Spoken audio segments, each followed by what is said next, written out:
before making any life-changing decisions. Only on The Ground Report.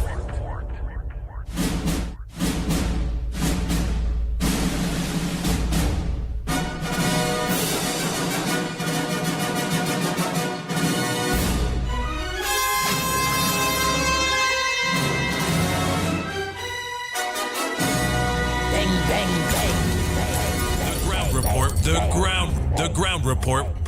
The government of Trinidad and Tobago is not closing down Petrotrin. The ground report. The ground report. I would think that there's been very clear that all the employees of Petrotrin will exit the company. All. The Ground Report with Andy Williams and Lennox Smith.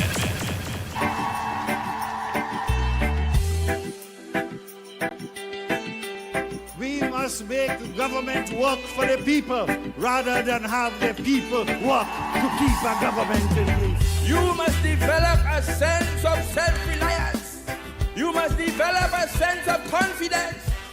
And you must know and remember that parliamentarians are your servants and that you are the laws of the land. And so I ask you to put your hand on your heart, every one of you, and shout after me, I am the government. Louder, I am the government. Bang, bang, I am the government. bang, bang, bang, bang, bang.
Good morning, Trinidad and Tobago.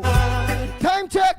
It's about 11 minutes past the hour of 6 o'clock. And you're listening to the Ground Report on Talk City 91.1 FM. You're also listening to us and viewing us on our several social media platforms that you can get us when you leave your transportation, your transport, when you reach the work, and if our God is for or you reach home, either from traveling or driving. You can get us on Real Media TT on Facebook, Real Media TT on YouTube, Corridor Transformation on YouTube, 648 Television on YouTube. You can also get us on the Ground Report, yes. The Ground Report on YouTube. And you can also get us at Talk City 91.1 FM on YouTube and on Facebook and on Twitter. Mr. Pleasant good morning to all my drivers in the East, West, North, South, Central, Tobago, in Florida. Kendrick Posada, pleasant good morning to you.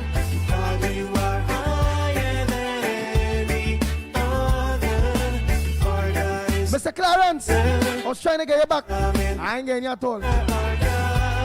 Good morning, Trinidad and Tobago. All my maxi taxi drivers, PH drivers, bus drivers, truckers, private cars, 7-seaters, white panel vans, donkey, horse, ants, rats. Them the store thing too. All in sundry of drivers, a pleasant good morning to you all. Wherever you are in Trinidad and Tobago. Oh yes, on the World Wide Web, it have drivers that's be listening to us out there. They lock on to YouTube, Facebook. Yeah. While they're in the truck, it I want to be sure about Kendrick Passad. Andy. Man, what's going on, Andy? Eleanor, a pleasant good morning to you. I thought you'd tell me I have a nice voice. You were your mama guy, woman, this mama guy, man, you know. You write up 2 weeks ago how the pitbull voice, real nice. It is a nice, attractive voice. This morning you write about good morning to Hoxie voice, Andy. So my voice Hoxie. So where mama guy me for before? Bang, bang, bang. Next time, just be straight. Hey, your voice Hoxie.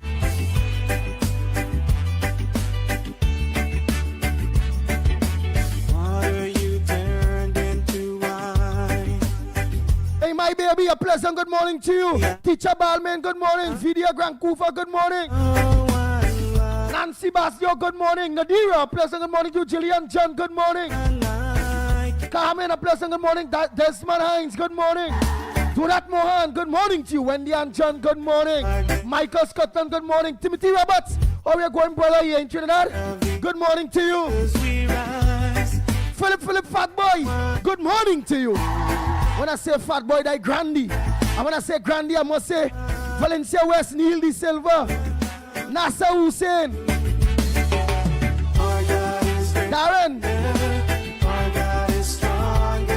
Darren Mohan, except for the Brigadier approve. 10 for Mohan, his brother.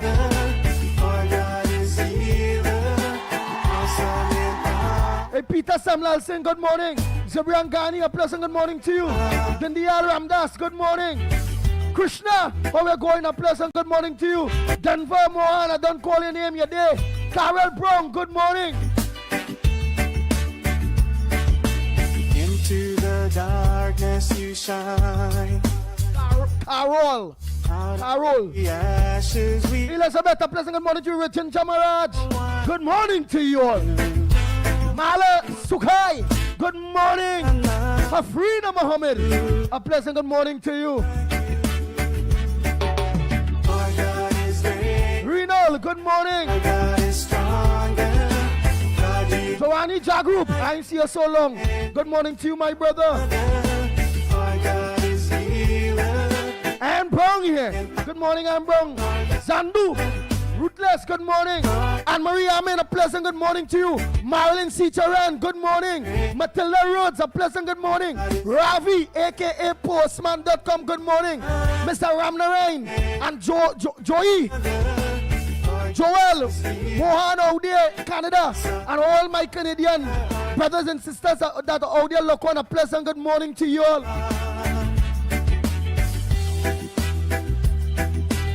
Mr. Ramnarain, son, Adesh, I ain't hear from you a long time, what happened? Bisnath Prasad, a pleasant good morning to you. Eleanor, I ain't calling your name at all.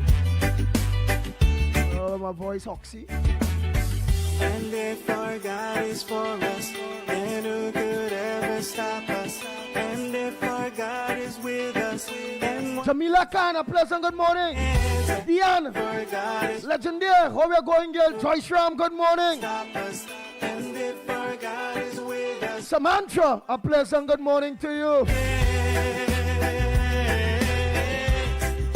stand against. Krishna Ramsukal, a pleasant good morning.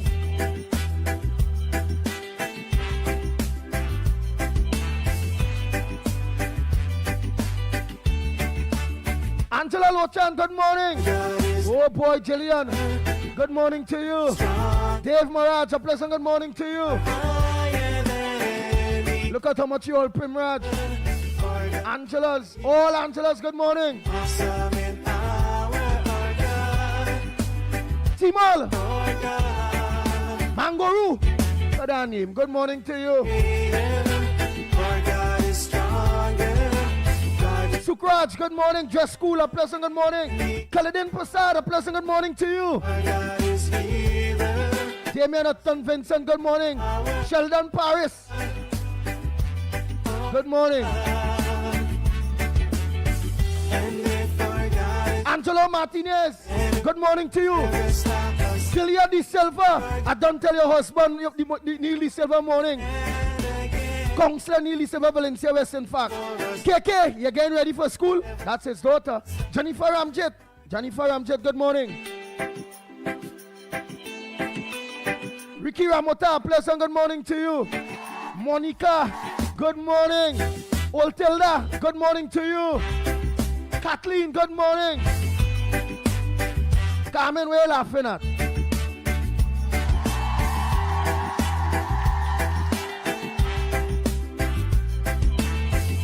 Kaladin Passad out there in New York, good morning. Lenora Kamabach, a pleasant good morning to you. Donna Lewis, good morning. the eyes of So much all you. Ah, boys, it's 10:21. I tell all you, I will always only call all you out until 20 past. like you. Rupert Lal, good morning. Joel R. Hazel, I done call you morning already, partner. To you and your wife, your daughter, always look on. Out of the ashes we rise.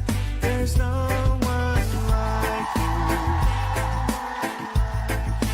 None like you. Radhika, good morning. Sudali, a pleasant good morning to you, Rose. How you going, Rose? God is greater. Our God is stronger. Felix, Monty, good morning. Magani's friend, how you going, girl? They fix the road up there yet, or the water still running in the road there? Hey, the two water. I hear in the dry season, no water ain't running. Because there ain't no water down there to flush the toilet, so the toilet got overflow in the road out there. And get all that two water to walk through. How high is it, the veins? Are you behaving yourself? Or come and check you? Hey, Tracy Thomas, a pleasant good morning. The darkness you shine. Betty, go. Betty, good morning. Mubarak. As we Mohammed, a pleasant good morning to you. Bubjan John, good morning. Freddie Brown, good morning. Michael Fagaro, a pleasant good morning to you. Anthony, how you going? A pleasant good morning to you. Jill Monroe, I think I tell you morning already. Sherian, our God is strong. Shepherd, how you going? Good morning. Higher than any other Pingala Mohan, good morning. healer.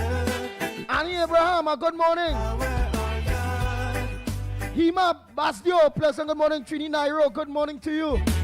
our God is greater. Our God is stronger.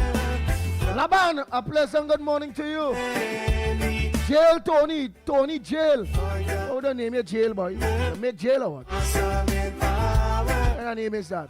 Jail Tony Jail. Our God, Mala, Maraj, good morning. Sukder, Duki, good morning.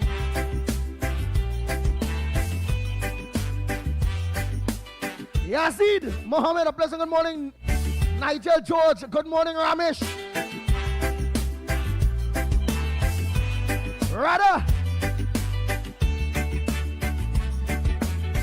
and if our God is for us, Ragunanan, good morning to you. stop us. Navika Balkaran, a pleasant good morning. And what can Anne Brown, all of you, good morning. And Jackman, good morning. Way boy. Wayne Ramdas, good morning to you. If our God is with us, then what can stand against?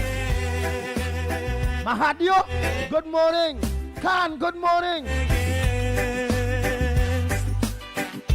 Bro, good morning. Hey, Cyril, good morning so much. Gloria Escala. Oh my God, that's it in all it. Joe Tutton, I had to start one time. Imagine that. Not forgetting my brothers and sisters in Tobago. Tobago, a pleasant good morning to you. Scarborough, Bloody Bay, Canaan.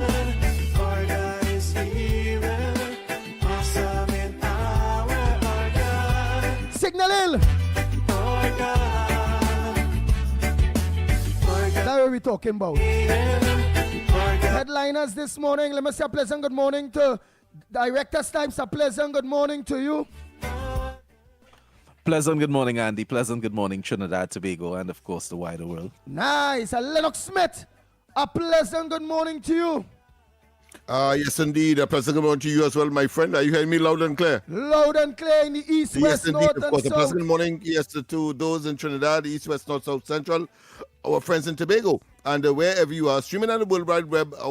Have a wonderful day, or the rest of it, so to speak, depending on your neck of the woods and what time of the day it is there.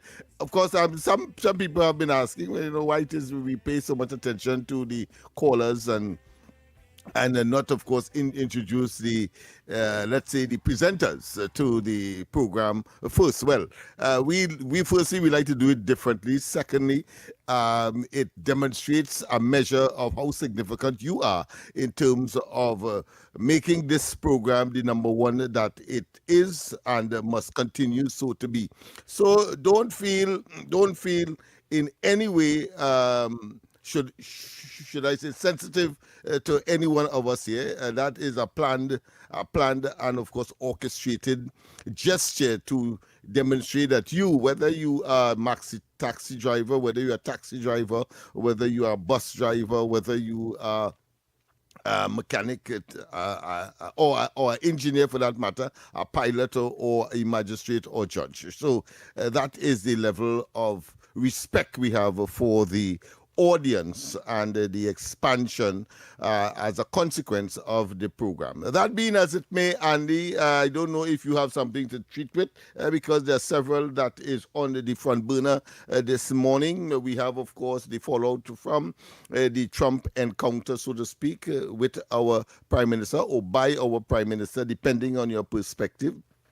And of course, we have the situation with a sort of iconic, if not a staple, and they were there before the Savannah, let's say, flavor market, so to speak, because of course we're talking about the breakfast shed here and some issues that are still outstanding. Some is saying that they are outstanding. You cut some $1 million in in rent. They are saying that so that breakfast shed, they are owed $6 million because of a promise made by Patrick Manning some time ago. So you understand how this thing is going. Lee Hunt is one of the spokesperson, a former minister of public utilities, I believe, even though his period was truncated by some difference in opinion between himself and the then Prime Minister Rowley. And of course, Monroe, see that he's back on the scene, representing, of course, these should I say, occupants. And the argument is, for example, Lee Hunt is saying that the amount of electricity that is being owed ought not to be, it should be about 5,000 a month because they ought not to have been classified as business person or put in that category having regard to the micro nature of their establishments. But all of those we could extrapolate as we go forward. Yeah. Let us know, because we done it already there on the breakfast shed. So we have a story now with the breakfast shed where it's back in the headliners based on the tenants and them there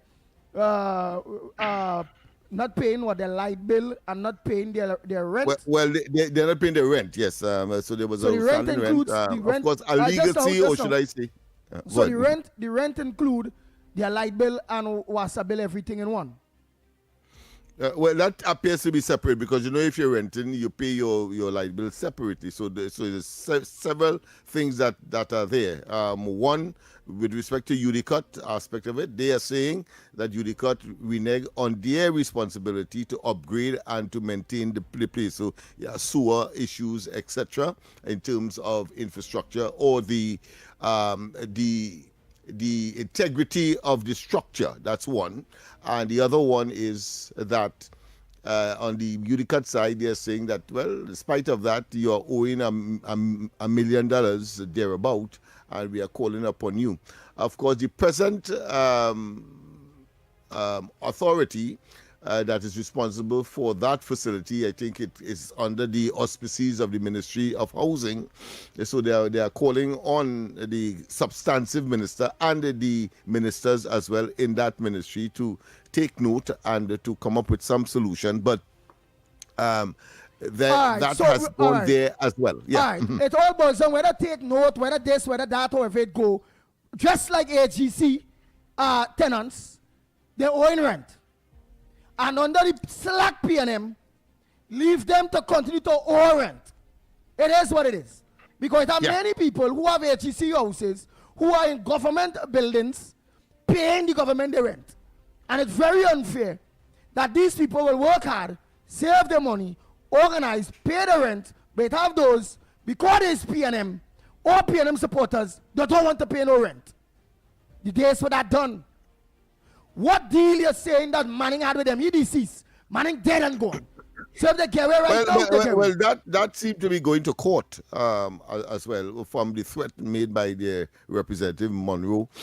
He is saying that that is a valid matter that should be ventilated in the courts. So, and of course, I'm sure that there will be affidavits and so on supporting that from the vendors, so that there is an arrangement where every cook or every chef was supposed to get, I think, $600,000, and I suppose that would have been part and parcel when they were moving to move them from there. Initially, remember, there was a move under the last administration to move them from there. But half of them done dead out already, and Manning never live up. And Rowley was in power for a whole 10 years, and them chefs and cooks didn't know in that 10 years that to hold Dr. Keith Christopher Rowley and pay them to account for what is being owed. Just like the teachers union and everybody who did not and avoided holding the former government to account because they afraid that ballhead demon you call Dr. Rowley. But well, the CEO has made it very clear on that matter, and of course, sending a salvo to the Police Welfare Association and the labor representative of the fire service as well, I believe, and any other who would have accepted the 5%. That 5% is 5% because your representative have accepted that. However, there is a matter that is still in the realm of discrepancy or understanding as far as the PSA is concerned, because the 10% part of it would have been paid, but the government and the CPO appear to be insisting that part of that back pay should be in the form of non-cash matters, and it will include, and I think is a very good deal, it will include, of course, people may have mortgages for AGC, for example, that could be addressed.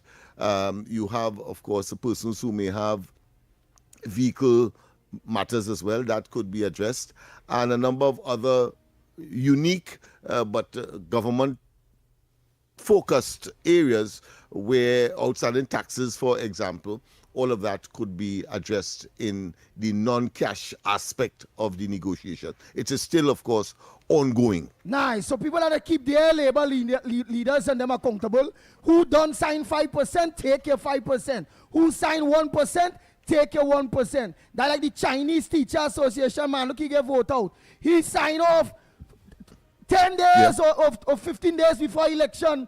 4% and for the people. The intention, clearly, we had said it on this program, so there's no need to be inconsistent. So let me focus on being consistent.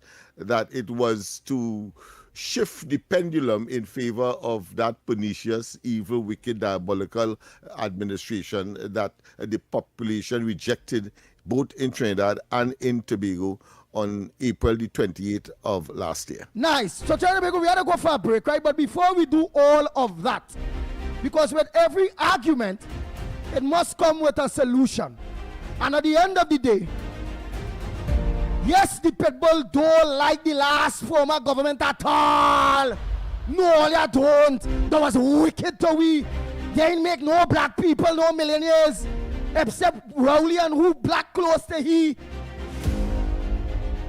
Playing talk bad manners, they ain't pay public servants no money. They ain't raise old people pension.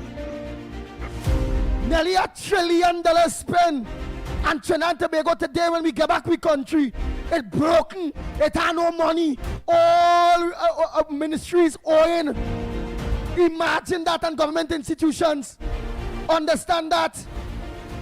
So that must bring the hate that I have for the former government.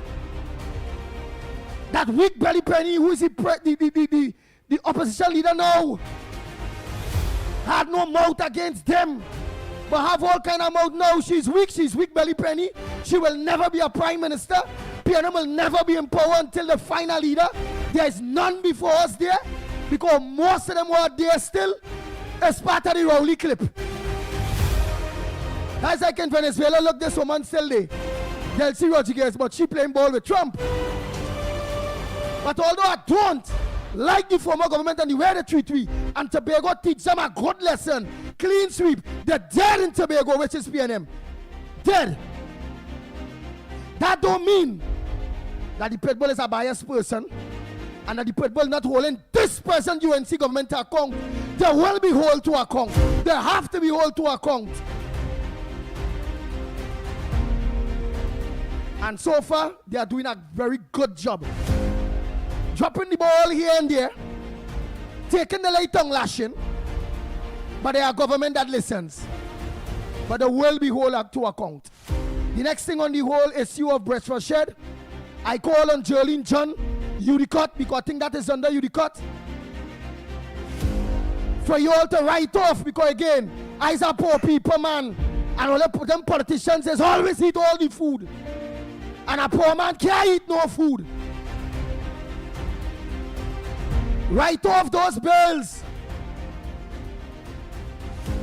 All, including Barry powered up, the electricity bills, with the breakfast shed. Give them a fresh start. Always call it an amnesty. That way we call it Lennox Smith. When we going on amnesty is an appropriate word because you are forgiving. You are forgiving, yeah. Mm-hmm. Right. Let's give the breakfast shed people, because most of them there. And then people will watch that. Remember, Andy was a PNM, you know. I was a PNM. I'm telling you how politics is played. Most of them there is African Trinidadians. Any breakfast shed day. Some of them they're selling so long they ain't have money to buy plate for them out. Some of them you see in the cracker, they can't upgrade. I don't know how. I really don't know how. But give them amnesty. Let it start afresh. And I think that is an appropriate solution to the problem. They have inherited that, no cause of the present administration, but having regard to all of what had to be done, inclusive of CPEP, URP, the forestry, I don't think that this is a matter that is unsolvable.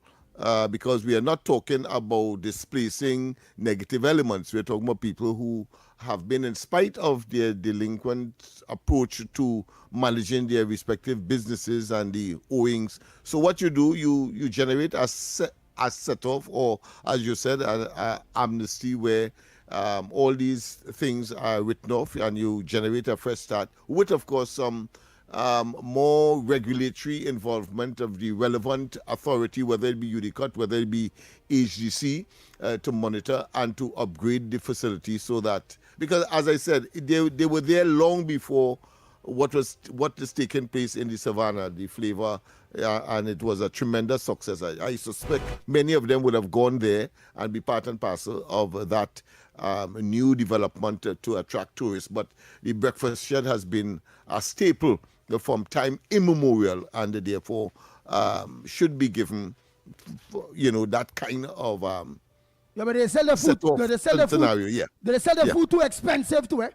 For not paying no light bill and this and that, be asking for embassy for them. That'll drop their food price. They're too damn expensive too. That's right. If you are getting that input where you don't have you don't rent to pay to find the resources for that, then you should not exploit the customers. Nice. Yeah. So get them the embassy, my government, or the people of Trinidad and Tobago government. General Kamala Prasad, Sir Jerlyn John, UDCOT, you all. Get them down to see, but watch. Anytime they miss 1 month rent or paying the water rate or the tea and tech bill, just 1 month, make sure a new contract draw up. Strike 1, strike 2, 1 month. That within a timing. Here where it is. Get rid of them with immediate effect and try somebody else that will take the business serious, make money, and will pay the rent, will pay the utility bills. Okay? Right. Director Snipes.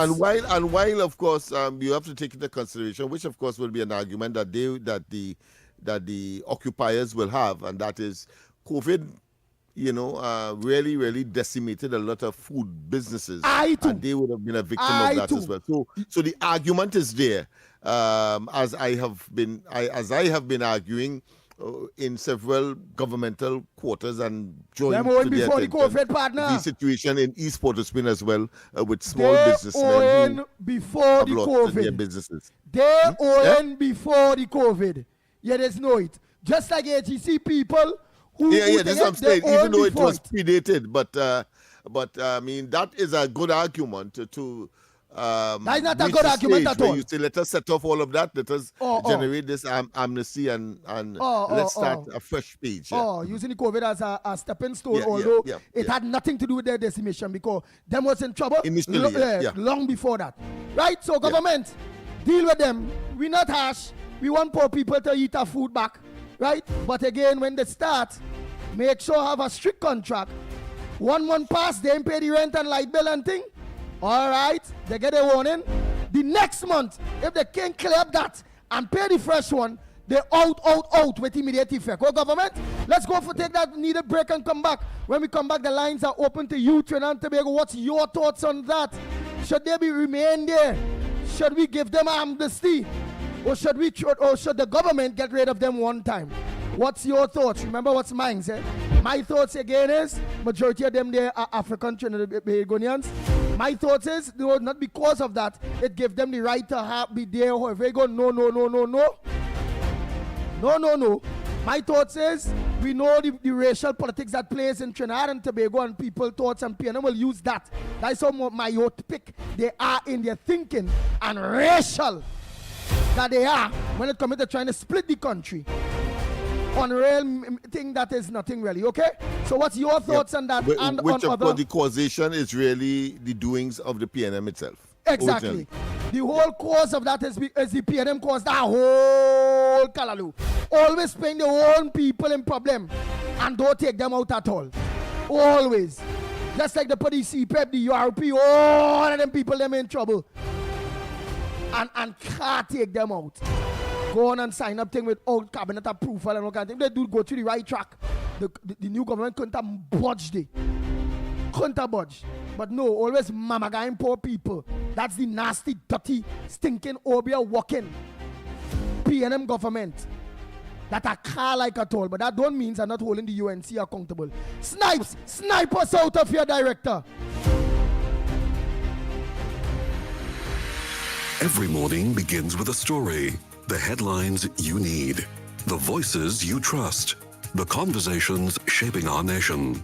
Welcome to Trinidad and Tobago Today, where your day starts informed and inspired. News that matters to you. Conversations that spark new ideas. Stories that move Trinidad and Tobago forward. Tune in weekdays, Monday to Friday at 6 a.m. or join the conversation on any smart device at TNT Today Show. Trinidad and Tobago Today. Start here, exclusively on TTT.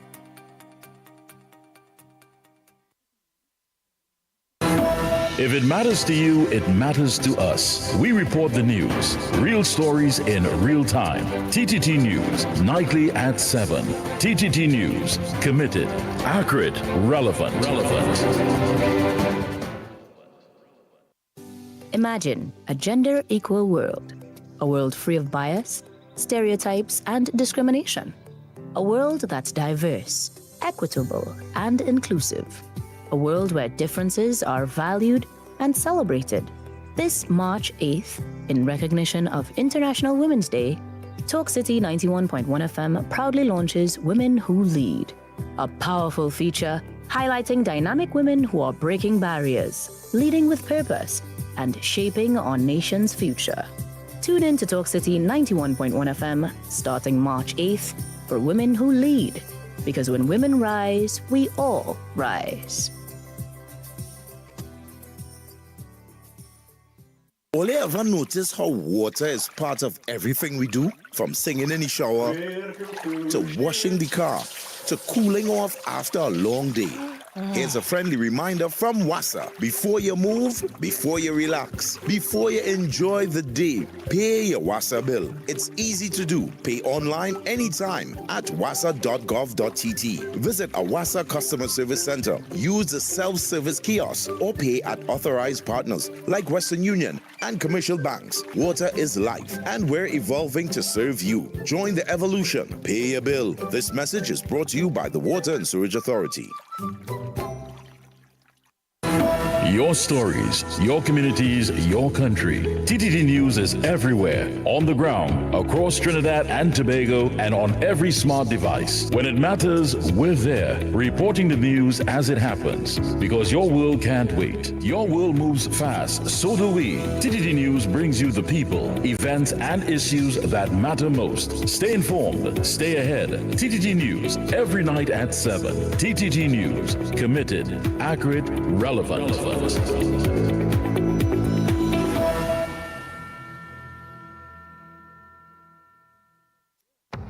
She leads, she inspires, she makes history. This is Women Who Lead, a special International Women's Day feature on Talk City 91.1 FM. I don't wanna smoke your shine, 'cause I love it when you shine. Today on Women Who Lead, we spotlight Beverly Ramsey Moore. In the world of steel pan, Trinidad and Tobago's national instrument, leadership takes rhythm, resilience, and vision. And at the helm stands Beverly Ramsey Moore. A seasoned cultural administrator and passionate advocate for the steel band movement, Ramsey Moore made history when she was elected president of the Pan Trinbago, becoming the first woman to lead the organization in its decades-long history.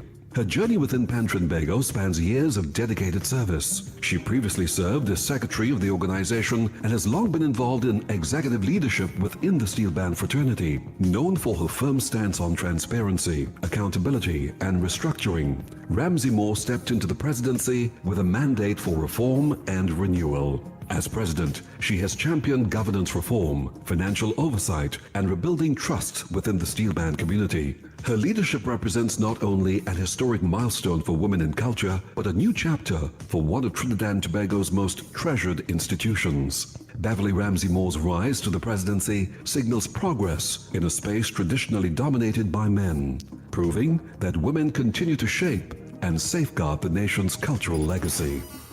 You've been listening to Women Who Lead, celebrating the women moving our nation forward. Brought to you by Talk City 91.1 FM, your station for conversation, leadership, and community. I don't wanna smoke your shine,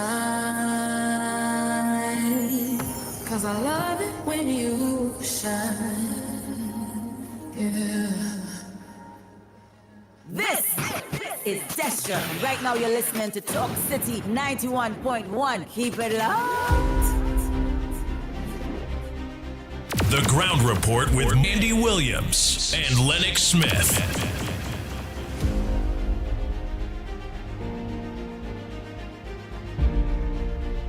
The co-host will guide me accordingly, but again, I is a serious man. And I like truth. I must salute Beverly Ramsey Moore as a woman to be to the top in PAN as the boss woman for PAN. But she will also be recognized in history as the woman who gave away prime real estate, boy. PAN Trimbago lands up so where all them big businesses will love to go and get, will love to have close to the airport, that they could have put a PAN complex. They could have all kind of a mall, a gas station they could have put there to go to squeeze in the PAN people in tongue by a 2x4. That woman, Tobago woman, Beverly Ramsey Moore, in the Pitbull book, hail to her as being a woman and she on top. But she will go down in the history of making the worst decision ever when it comes to PAN Trimbago and PAN players. And what it called real estate and money, knowing money. The worst. Who vex loss. I do business who congratulating. In some of that congratulations, there's falsehood in her. What about her? Bang, bang, bang, bang, bang, bang, bang, bang, bang. Oh Lord.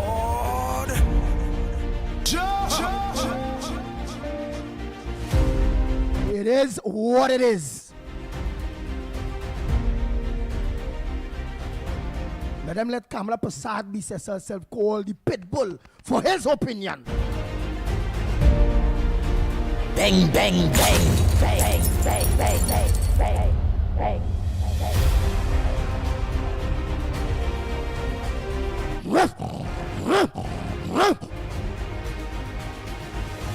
Now let's continue. Let me play some voice notes there early. I don't know if it is Lennox Smith want to put in anything in that, but he don't. It's up to here. But that's my opinion, and I have all right to my opinion. Well, they don't sell me about nobody so great. Great. That is one of the dumbest women I ever met. No. I simply is in agreement. There's a demonstration of acute myopia, short-sightedness on the part of that decision. We are yet to find out, and of course there are concerned progressive PAN men and women in the fraternity who have expressed right on this program their concern, not just one, not just two, but several of them.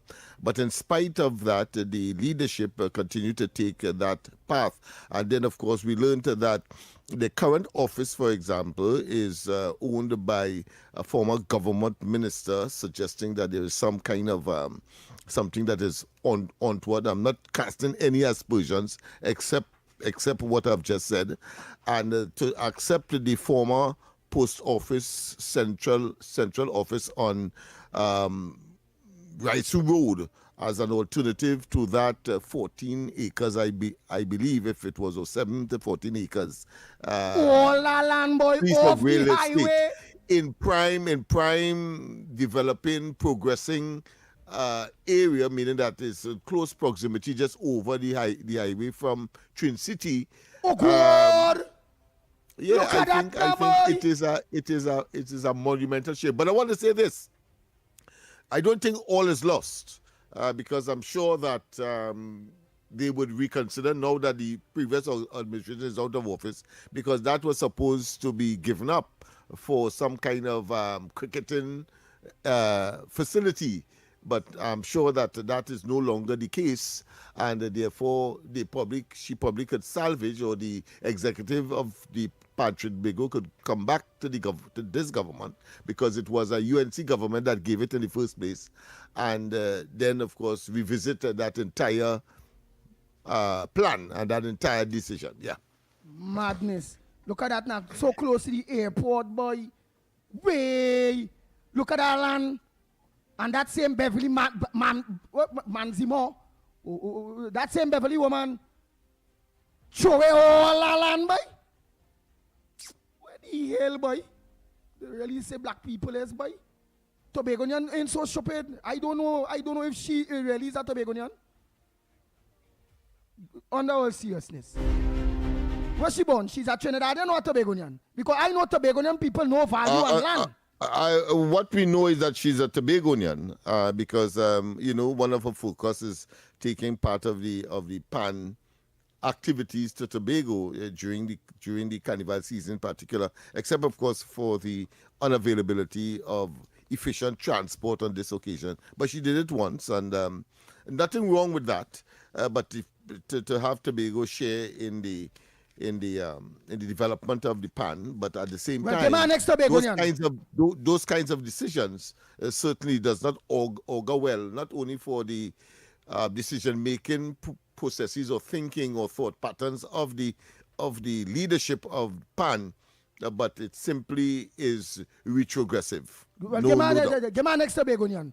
Any other Tobagonian will be smarter than that, and they will start to advocate. Hey. Plus, good morning, Andy. Plus, good morning, Lennox Director Snipes. I call him from hell. But Andy, I like how you bring up that issue there with the breakfast shed.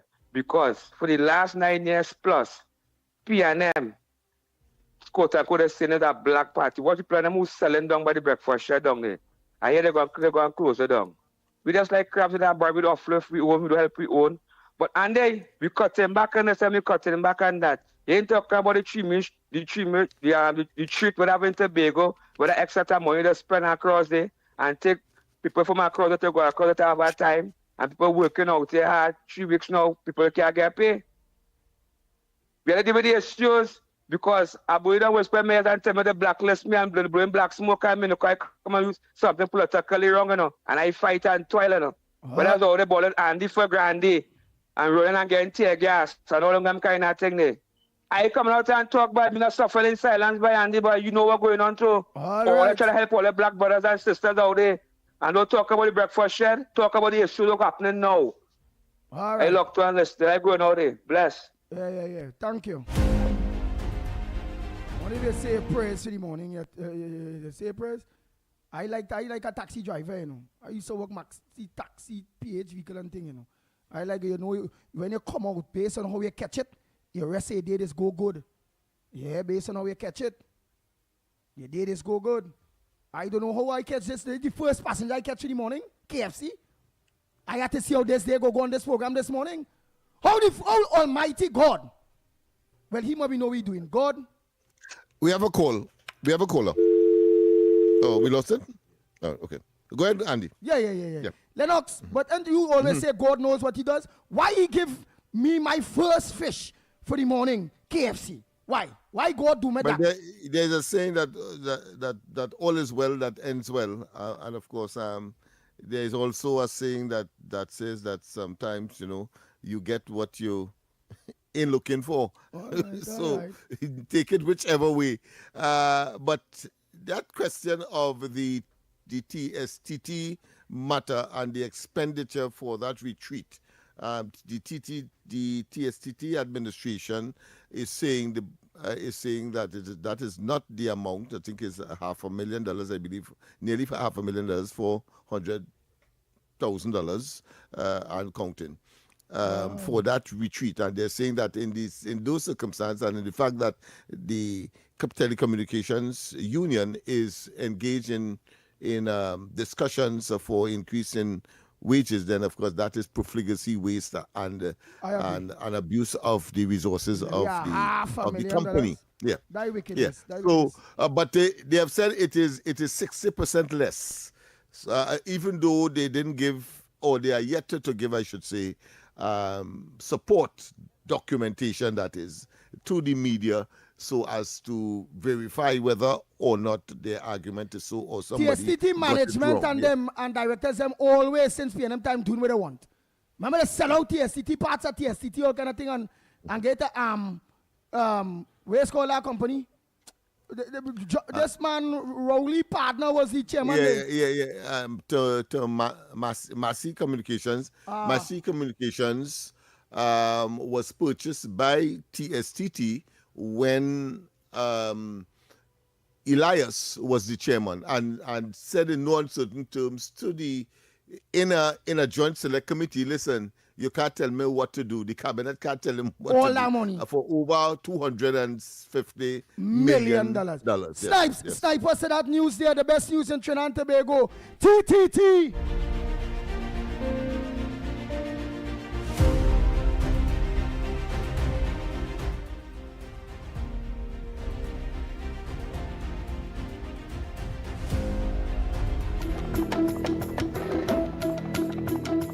Good morning. This is your TTT News Update. I'm Carrie Roberts. Making the news at this time. Trinidad and Tobago's bid to become a leading Caribbean transport hub received a boost on Sunday with the launch of the Inter-Caribbean Airways new service connecting Trinidad and Barbados. Just a month after Winner inaugurated its route between Trinidad and Tobago and St. Martin, another regional carrier, Inter-Caribbean Airways, has officially launched a service between Trinidad and Barbados. Minister of Transport and Civil Aviation, Eli Zakur, noted that Inter-Caribbean already links more than 20 destinations throughout the region and said this expansion signals growing confidence in TNT. Just over a month ago, we gathered here to welcome another airline to our shores with the launch of a new regional air service to Trinidad and Tobago. Today's event continues that positive momentum and reflects the growing confidence in our country as a gateway for Caribbean travel and connectivity. Founder and chairman of Inter-Caribbean Airways, Lyndon Gardner, expressed the importance of Barbados Trinidad and Tobago route to the airline. Trinidad and Tobago is the largest economy in the English-speaking Caribbean, the largest oil and gas producer in the region, a financial center with an educated professional workforce that moves constantly across the Caribbean on business. Energy executives, financial services professionals, engineers, lawyers, consultants, these are not leisure travelers with flexible schedules. These are professionals who need frequency and connectivity. Inter-Caribbean is scheduled to operate 4 flights weekly. Tackling the serious issue of violence against women in Trinidad and Tobago requires looking beyond individual incidents. This, according to THA Deputy Chief Secretary Dr. Faith Brebner. She emphasized the need to address the deeper social factors that contribute to this persistent problem. She believes part of the solution lies in the way boys and men are raised and how society supports their emotional development. Dr. Brebner argued that reducing such violence demands honest national conversations about the experiences, expectations, and pressures shaping boys and men.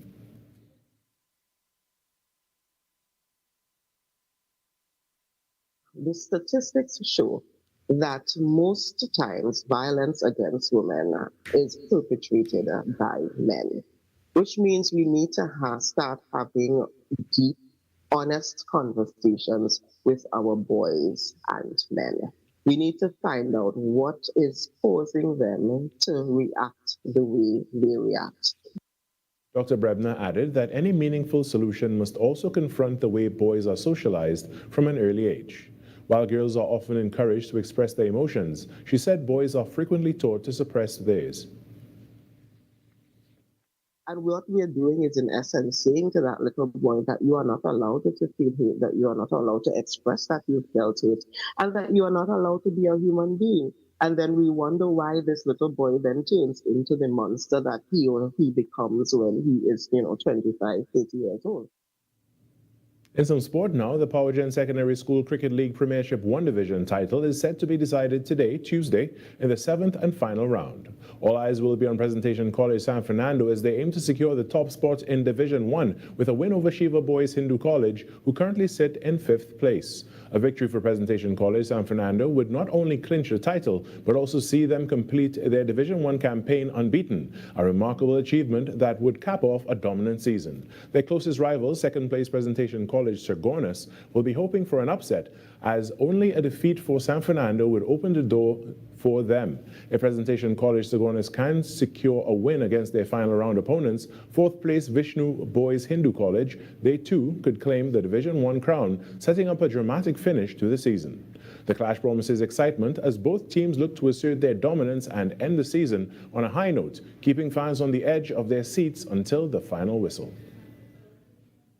And that was your TTT News update. I'm Carrie Roberts. After the break, we return to Trinidad and Tobago today.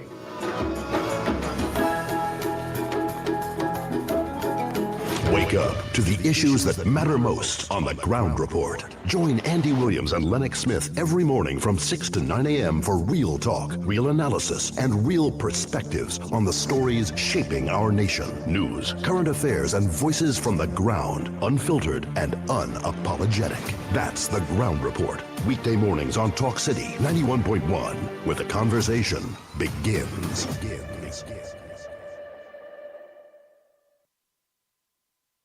Talk City 91.1 FM. Talk. Cabinet has approved the establishment of the regulatory framework for the registration and management of classic, antique, and vintage vehicles in Trinidad and Tobago. Music.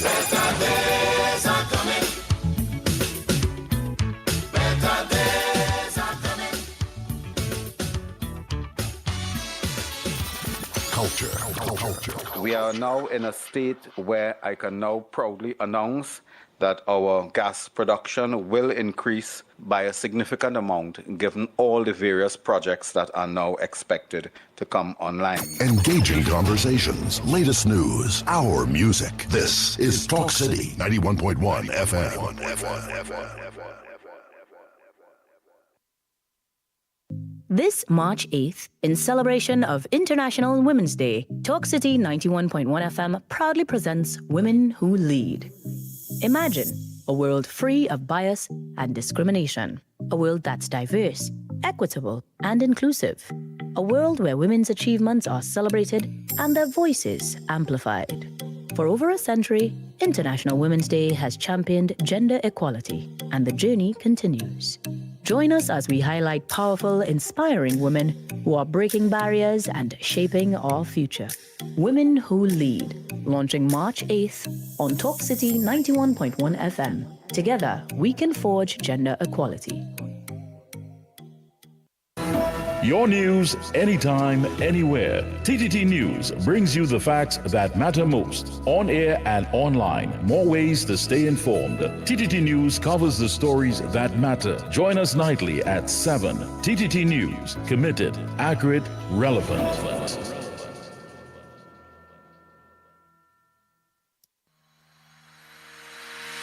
Every morning begins with a story, the headlines you need, the voices you trust, the conversations shaping our nation.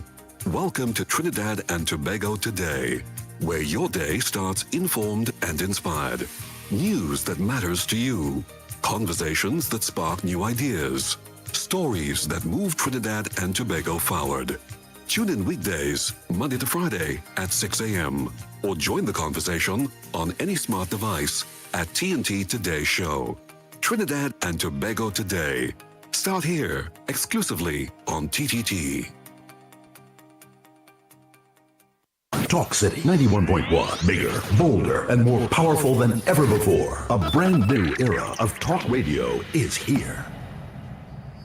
This is Destra, and you're listening to The Ground Report on Talk City. Keep it locked! 6 a.m. to 9 a.m. Join Andy Williams and Lennox Smith, the Ground Report team, as they rip apart the lies, half-truth, and misinformation that the mainstream media never discuss. The Ground Report. Hard-hitting, informative, undiluted, uncompromising, and unfiltered. Monday to Friday. Get the raw facts before making any life-changing decisions. Only on The Ground Report. The ground report. The ground report. The government of Trinidad and Tobago is not closing down Petrotrin.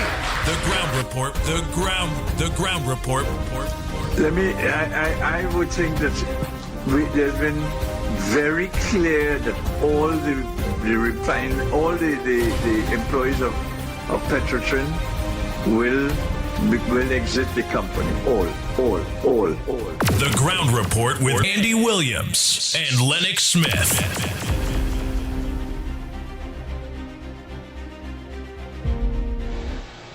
Good morning, Andy Williams, Lennox Smith,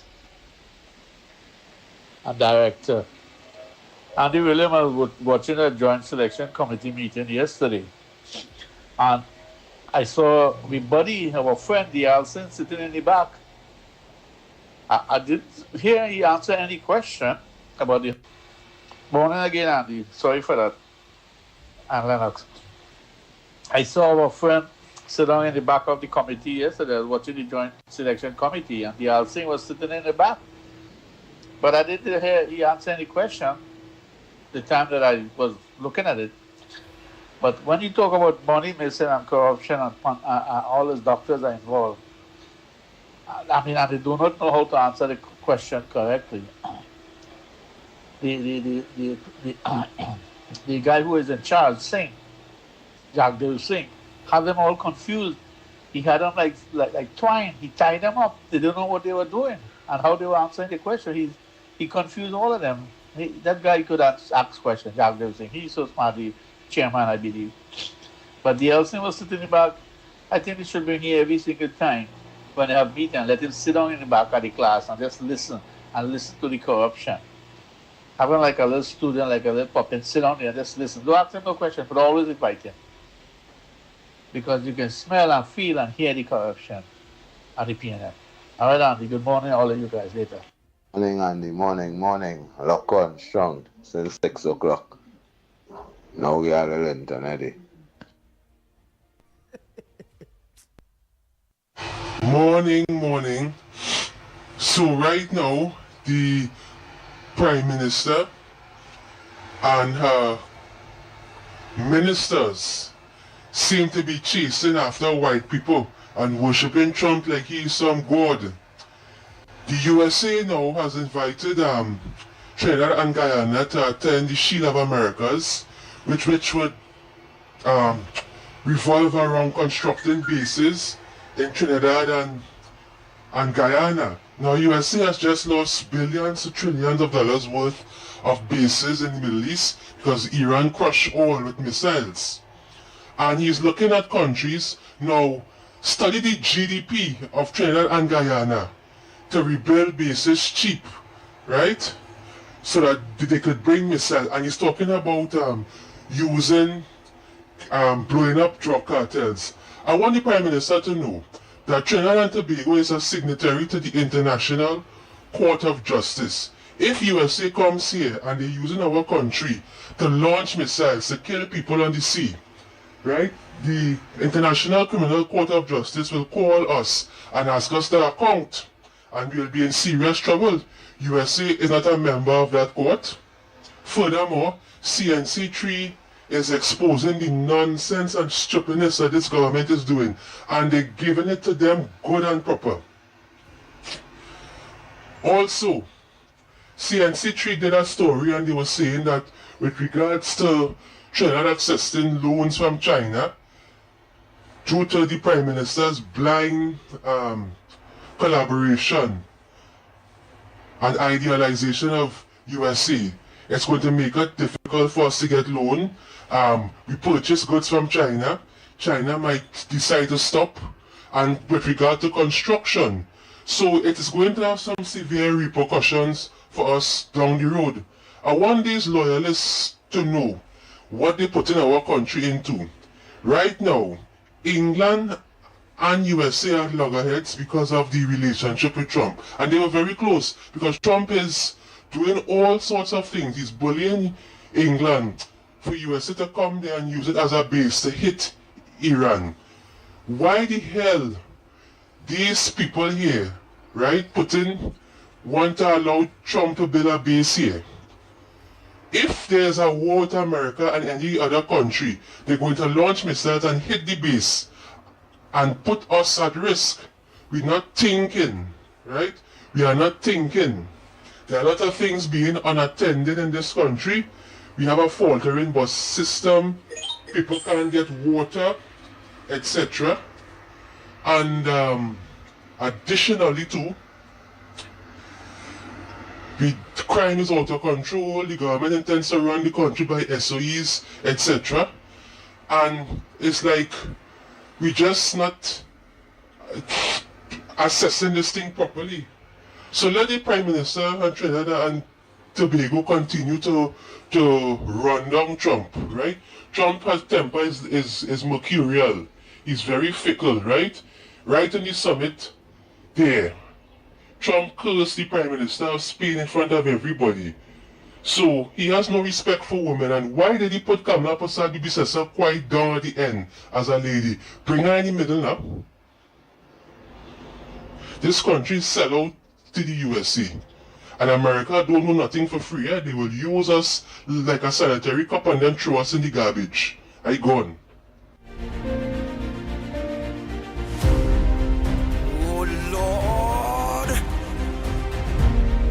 Lennox, you hear anything about we as a base here? Because we need to clear up that if it so Trinidad and Tobago signed to be a base here to launch rockets to kill people. Listen. The entire shield of the Americas has to deal with drug cartels and the havoc that they are wreaking in the respective countries.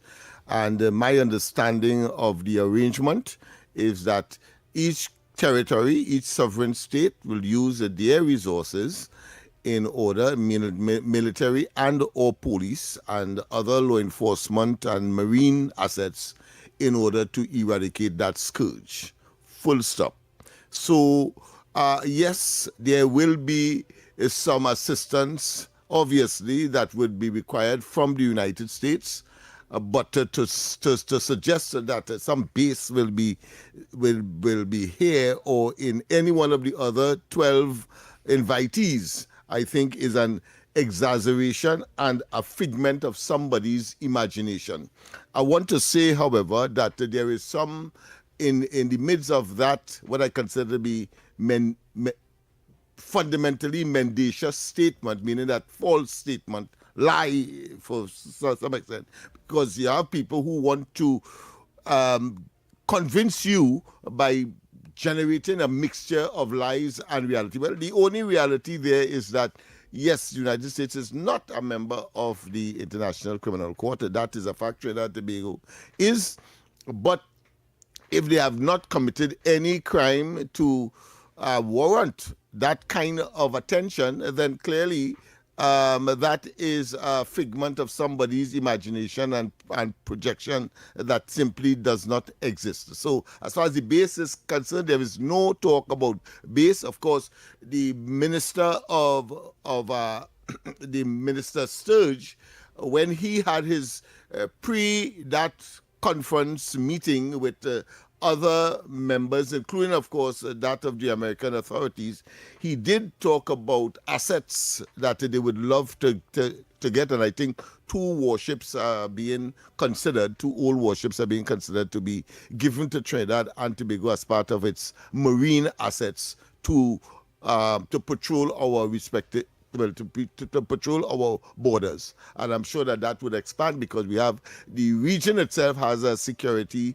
system as well that speaks to those very issues. So I think the caller is either highly misinformed or has a very fertile imagination. Okay. The Ground Report with Andy Williams and Lennox Smith. Boss man, let me tell you something. Like that boss you're living in, sending you crazy. You better do pray that the license officers that come and charge you for sleeping in a bus.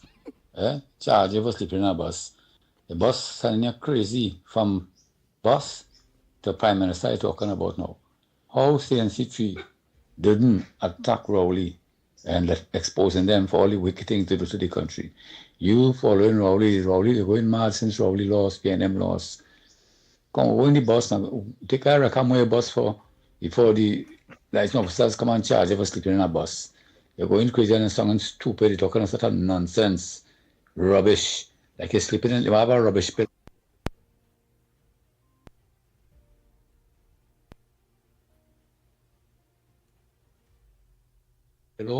Your pillow make out of rubbish. That when you rubbish you talk when you get up every day. Since when you know about the government doing, from this and from that, my foot. You're that way your boss for to blow it up. You stupid fool. Stop talking now. You only sleep talking more rubbish than you the dumb could hold. Good morning to the magnificent treat. Boy, I listened to that boss man talking, and I said to myself, brain had to go with looking. So I don't know how that man looking. He make me remember he looking like a fella from Lavanti who I know and all you know. Brain does have to go with look. Look at you, Mr. Lennox, for instance, you use a real brain man. You don't look bad. Brain had to go with look. Andy don't look bad. Well, I don't really look at the sniper so much, but somehow his voice sounding alright. So somehow, you know, don't study Bossman, man.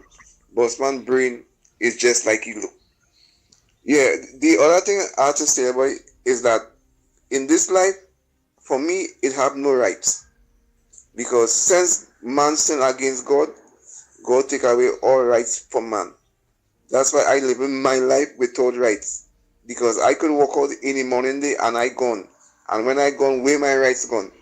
We people in this world come like walking dead. Because you could be going on the road and you never come back home. You could go on the beach to drunk and never come back home. An accident take you there. It's wrong for man to kill man. Because God said, thou shalt not kill. And then he said you could kill a man in defense of yourself. Right? But otherwise, why you had afraid of SOE? Why you had afraid of Azulun Bill? All them things is just to help you live longer because just now you gone. So me I have no fear about no rights. I live in my life normal. I for life forget my rights. And that's what I living with. Yes, gentlemen. Okay. Good morning, Andy. Good morning, Trinidad Tobago, and everybody in the chat. Andy, good morning, man. I feel you, man. I feel you. This man first thing come on the program KFC. KFC, we really don't want to hear you. You bring negative thing in the program. These are godly program. This program is for people, sensible people, talking and give you a good contribution. Not with your nonsense coming every day. I don't want to hear you, man. You're sicken me, man. You know the Bible says, a man does not work, shall not eat. Right? You can't blame somebody else for your problem. And we can't help you with that. And then nobody can help you, but you keep calling the man for what? When you're harassing the man for what? Great is the PNM. After $1 trillion, Trinidad look at trillion times worse. Again, great is the PNM. William, good morning. Andy William, the boss man needs to get a life.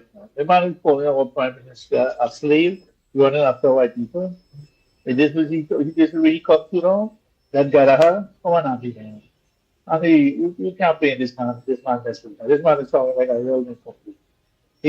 The woman is doing what's right for the country. Did you not listen to the joint committee meeting yesterday that the corruption, the PNM was in a whole of money and all his friends and family were eating out of the top? I mean, this Gallagher man to listen, man. This man to hear to see. This guy like a blind man. He will chase the PNM behind no matter what they do. Tell him get out, call it Prime Minister running behind white people. What kind of jacker? One more thing, Andy. Tell that man, that boss man here, that CNC3 is not a television station. That's a CNC3 is not that's a PNM station. That's a propaganda station. They want to spill propaganda. So CNC3 is propaganda station. You need to call out the propaganda TV station, CNC3. Andy, I tell you, boss man is a fool. Sorry for using the word Gallagher. That man is that. The US had a base in Trinidad. I used to live next to the base in Freeport. US already had a base there. Okay, my dad worked in that base with the white man. So, come on, dummy. You don't need nothing. When you're out to ride the bus, or maybe you have a bus and let somebody ride your bus later.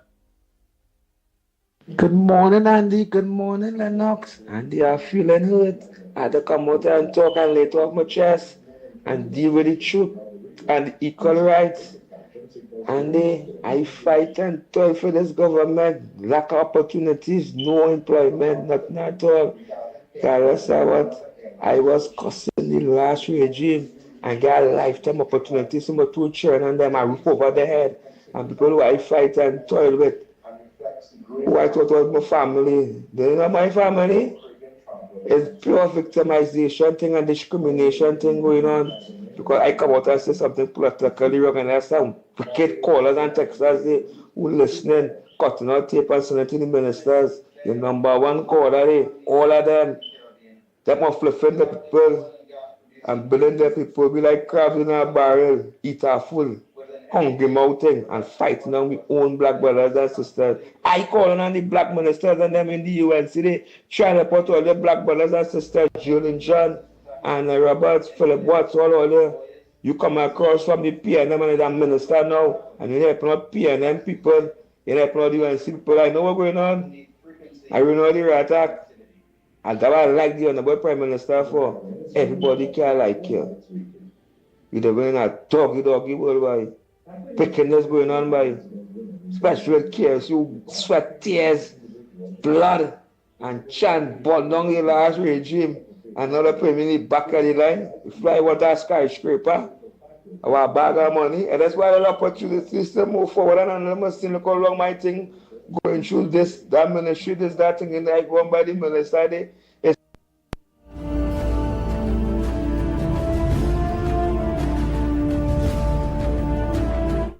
Morning, caller. We're calling from what's your contribution in the Gong Report? Hello. Go ahead, Beulah. Andy, good morning. Yes, good morning. I'm watching earlier on TV here. Yes. I just want to tell the boss man he can stay in his lane. How you could talk about my prime minister like that, chasing after a white man, Trump? You're fast and out of place, and clearly we could see the racists in all your people. Clearly we could see the racists in all your. Why would you say something like that? When the lady meeting with Trump at better Trinidad and Tobago and talking about radar and thing. You know why a little what the radar here and if she allowed Trump to build Lennox, how they call it, for like soldiers to be here? Base. You know why a little one that you know why a little a base. You know why a little one that here? That is why all you fidgety and all you jumping all over crazy. Because all you want the crime to continue and all you want the lawlessness to continue. That is why Bossman going crazy. Because Kamala is with Trump, whereas with Rowley and Maduro it was a drug cartel. Compare the difference if all you boys enough and smart enough to Patricia Reed and all you. We could read between the lines with all you. That is what all you want, right? And for the last thing, for the inquiries, I want to say congratulations to Jack Dave. You're a boss. You're a boss. But at the end of the day, you see all these people who went with all our money, all Trinidad and Tobago money, they have to go get a jail. They have to be in handcuffs after all these inquiries and go to the parliament. Somebody have to be arrested. And starting from Rowley, come down. This is no fun and joke kind of program thing here. You know, this is about facts and not fiction. This is about debating these wicked PNM who does be calling in and sending voice notes. You have to debate them and tie them up with their own words. You understand?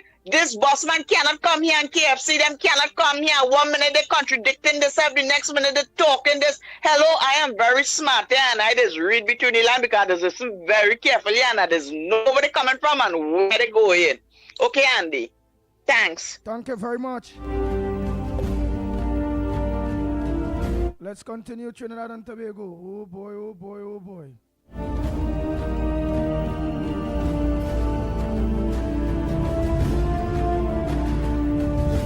The Ground Report with Andy Williams and Lennox Smith. Bang, bang, bang.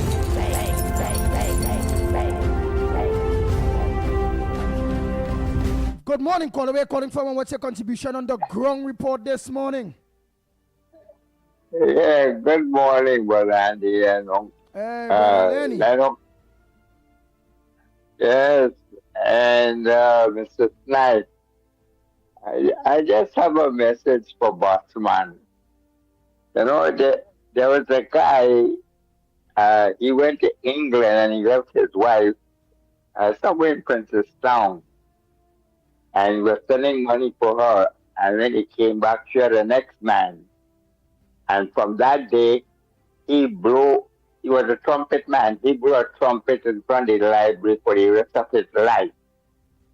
So apparently, a busman must have horned him. So he needs to get the horn from a bus and go and stand by the library corner and blow that horn until the Lord is ready for him. And as far as the Prime Minister is concerned, she was given the keys and honored in the city of Fort Lauderdale on Sunday. I don't know if you all saw it. And it was no Prime Minister from Trinidad was ever given that reception ever in the United States. None.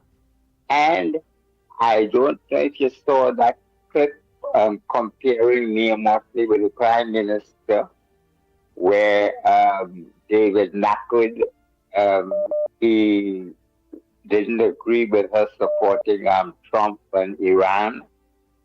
And that's one of, I think it's her senators, I believe. And she congratulated them for being an independent person. Unlike Mia Motley, where one of her senators disagreed with her, said something that Mia Motley didn't like, and she fired her. She fired her, Andy.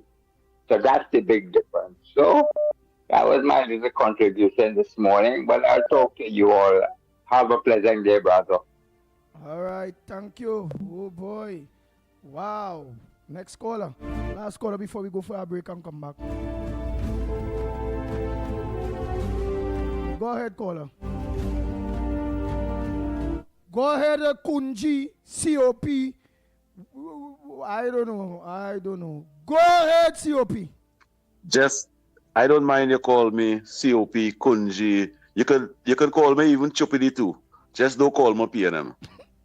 Just don't call me PNM. I think that would be the most insulting thing you ever call me. But good morning to you, Andy Williams. Good morning to you, Lennox Smith. And Mighty K, good morning to you. Nigel Snipe, good morning to you.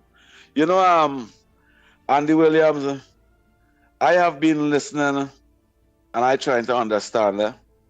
And I know some people might vex for what I'm saying here, but it doesn't matter. I believe I'm an independent guy. I have been here, KFC, asking for assistance 6 months now. 6 months and 17 days. 8 hours. 6 months, 17 days and 8 hours. I have been here in KFC asking for assistance, for representation, for some type of opportunity so you will have a better life for his wife and his 2 children. And in the Republic of Trinidad and Tobago, I want to ask you ministers them out there. You all don't listen to the Ground Report? Why you all don't listen to the Ground Report? Is it because you all in office or you all don't care about the ground report anymore? Because the callers and them UNC callers and them calling and asking for assistance, and you all not acknowledging them. What are you saying to KFC to leave the UNC and do support we again? That is what all that is what all saying. Why it is none of you all contact this brother yet and ask him what is the problem and try to represent him? Why it is only allowing the UNC callers and the UNC activists and them to be frustrated and call the radio station, call the television station to say things about the UNC? I wouldn't blame them for saying that. I will blame you guys for abandoning the people and them that give you full 100% support. And you all not supposed to vex with me for saying that. Because the people them work hard. They represent you all. Let me tell you something. I want to say this. The opportunity KFC get from the People's National Movement for the rest of his life by getting that house so that the children them go rest their head. And he had opportunity and he had a good reason to support the PNM. But he don't like the PNM. He prefer the United National Congress. Why you ministers don't prefer him? And why you ministers don't appreciate him? And stop him from doing what he's doing every morning on national radio? It's because you all living a fancy life now and all you working. But think about the people that not working too now. I am a supporter of the United National Congress. I am a supporter of Kamala Prasad Bisesa. But I am asking myself, what's wrong with you ministers and them? Especially ministers and them that meet these people and them on the ground campaigning time. Is it respect to abandon people who share the same interests of you all? That is abandon, that is neglect. And the Honorable Prime Minister should discipline all some of you all for that type of behavior. That type of behavior shouldn't be coming from ministers who are in office 11 months now. 11 months now, activists not supposed to be quarreling. Thank you. They're supposed to get representation. Thank you, Andy Williams. Thank you. Yes, because we have to go for the break. Yes, it's getting hot in here. Lukewarm, but we are getting there. Yeah, but we have to go for the break. Lennox, right before we go to the break, I just get very uneasy a little bit there. Why I get uneasy is that we all know, which is a fact, and I have talked to one or two people that said that they put out their hand towards KFC. We all know that he was offered a job recently, but he couldn't go. And I rather not. Here it is.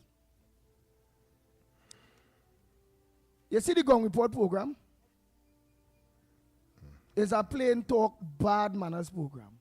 It will never disallow a PNM supporter to have make their contribution. They will never disallow a UNC neither or a Trinbagonian. Because any day, we're on a government station. But when things not coming across accurate, truthfully, and technically putting blame to people of not wanting to assist or not giving that assistance, it have some innuendos in this thing. Fair is fair. And some of those government ministers in the UNC should not be blamed wrongfully. Because you see pictures with KFC and Kadi Sharmin. You will see pictures with him and whether it be Munilal, whether it be this one, that one. If he having and getting pictures with them, and it is obviously in close proximity with them and talking with them, and when he and them talking, them go tell him nothing. It just didn't feel right. It don't sound right. And I really don't want too much at KFC. I like Royal Castle. Royal Castle is local. That is just the pit bull opinion and views. I'm not going to let this program deteriorate to that extent at all. It have all walks of life of people listening to this program. Magistrate, judges, custom officers, immigration officers, all, from the highest, the politicians. I could take sip. They see all of that, go give me diabetes. Well, I want to tell you quickly because we have to go for the break. I see the statement made by the last caller, the contribution made, is one beyond KFC. That is my view. And of course, it was more philosophical, it was more principled, it was more right and wrong than anything else. Of course, he ought to have included since KFC was the focus of or the genesis of the statement that he would have made, that he ought to be aware that, of course, some overtures would have been made to the individual about whom, or as a consequence of his circumstance, based on the caller's interpretation, generated, of course, this a very emotive presentation that he made. But I see it beyond, as I say, KFC, and of course the flaw that I would want to identify in that presentation is the fact that if you're talking about KFC, then you ought to give him a caution as well, that if opportunities would have been presented or preferred, then you have a duty to explain why it is that you didn't accept, instead of course, giving the impression that you have been neglected or you have been ignored. Let's go for the break, and when we come back, more on this edition of the Ground Report. But Johnny, how come your house is twice the size of mine, but my bill is twice the cost of yours? Johnny, what's going on, boy? How your bill so low? How your bill so low? I conserving energy, I switch your LED, I just turn off the AC, and I saving real money. It's our responsibility for a brighter TNT. Cut the waste and you would see. Why everybody asking me? They asking how you been so low? How you been so low? TN Tech, powering the nation into the next generation. South Trinidad, we're turning up the love on Thursday, March 19th, the night before the holiday. Sweet 100.1 FM brings you Reggae Love Live.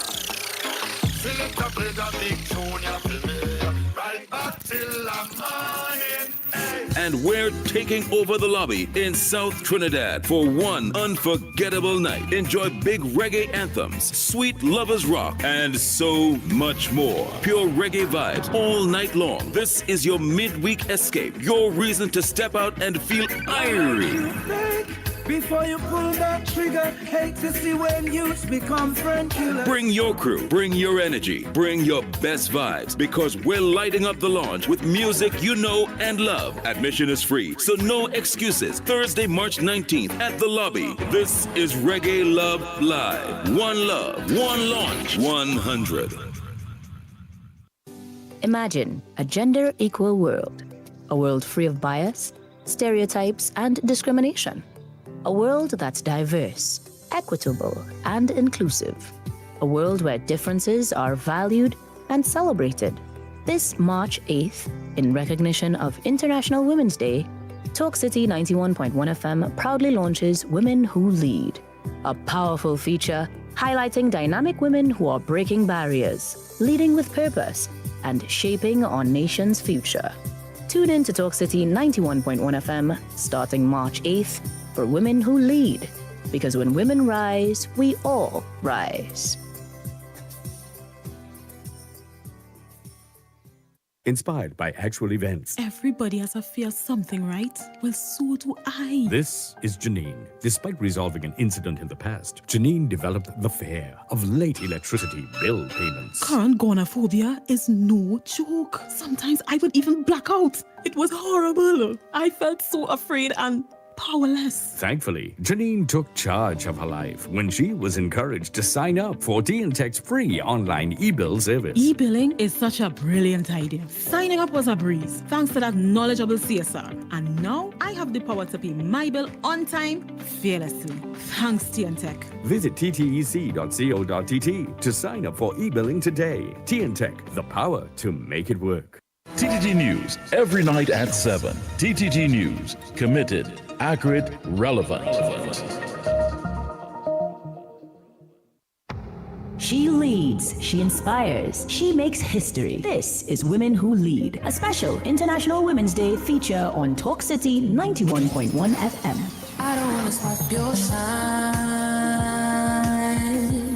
'cause I love it when you shine. Today on Women Who Lead, we spotlight a woman whose career has been defined by service, resilience, and historic achievement. Penelope Beckles-Robinson.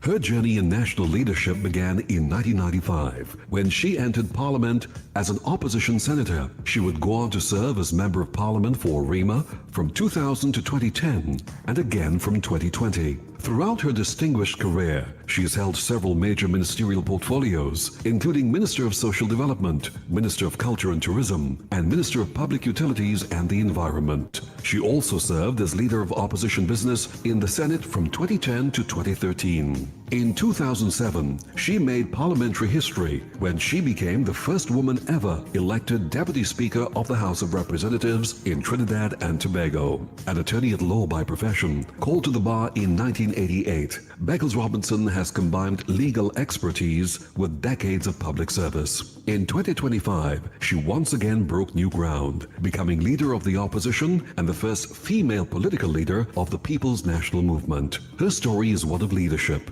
perseverance, and paving the way for future generations of women in public life. You've been listening to Women Who Lead, celebrating the women moving our nation forward. Brought to you by Talk City 91.1 FM, your station for conversation, leadership, and community. I don't wanna stop your shine, 'cause I love it when you shine. Yeah. History in the rhythm. Issues in the spotlight. Talk City 91.1. This is Destra, and you're listening to the Ground Report on Talk City. Keep it locked. Oh boy, oh boy, oh boy, oh boy. We are back, we are back, we are back. Time check. It's 47 minutes past the hour of 7 o'clock. That's 13 minutes to 8, and you're listening to the Ground Report. Yours truly, the pitbull of radio. I Vector Steins, Lennox Smith.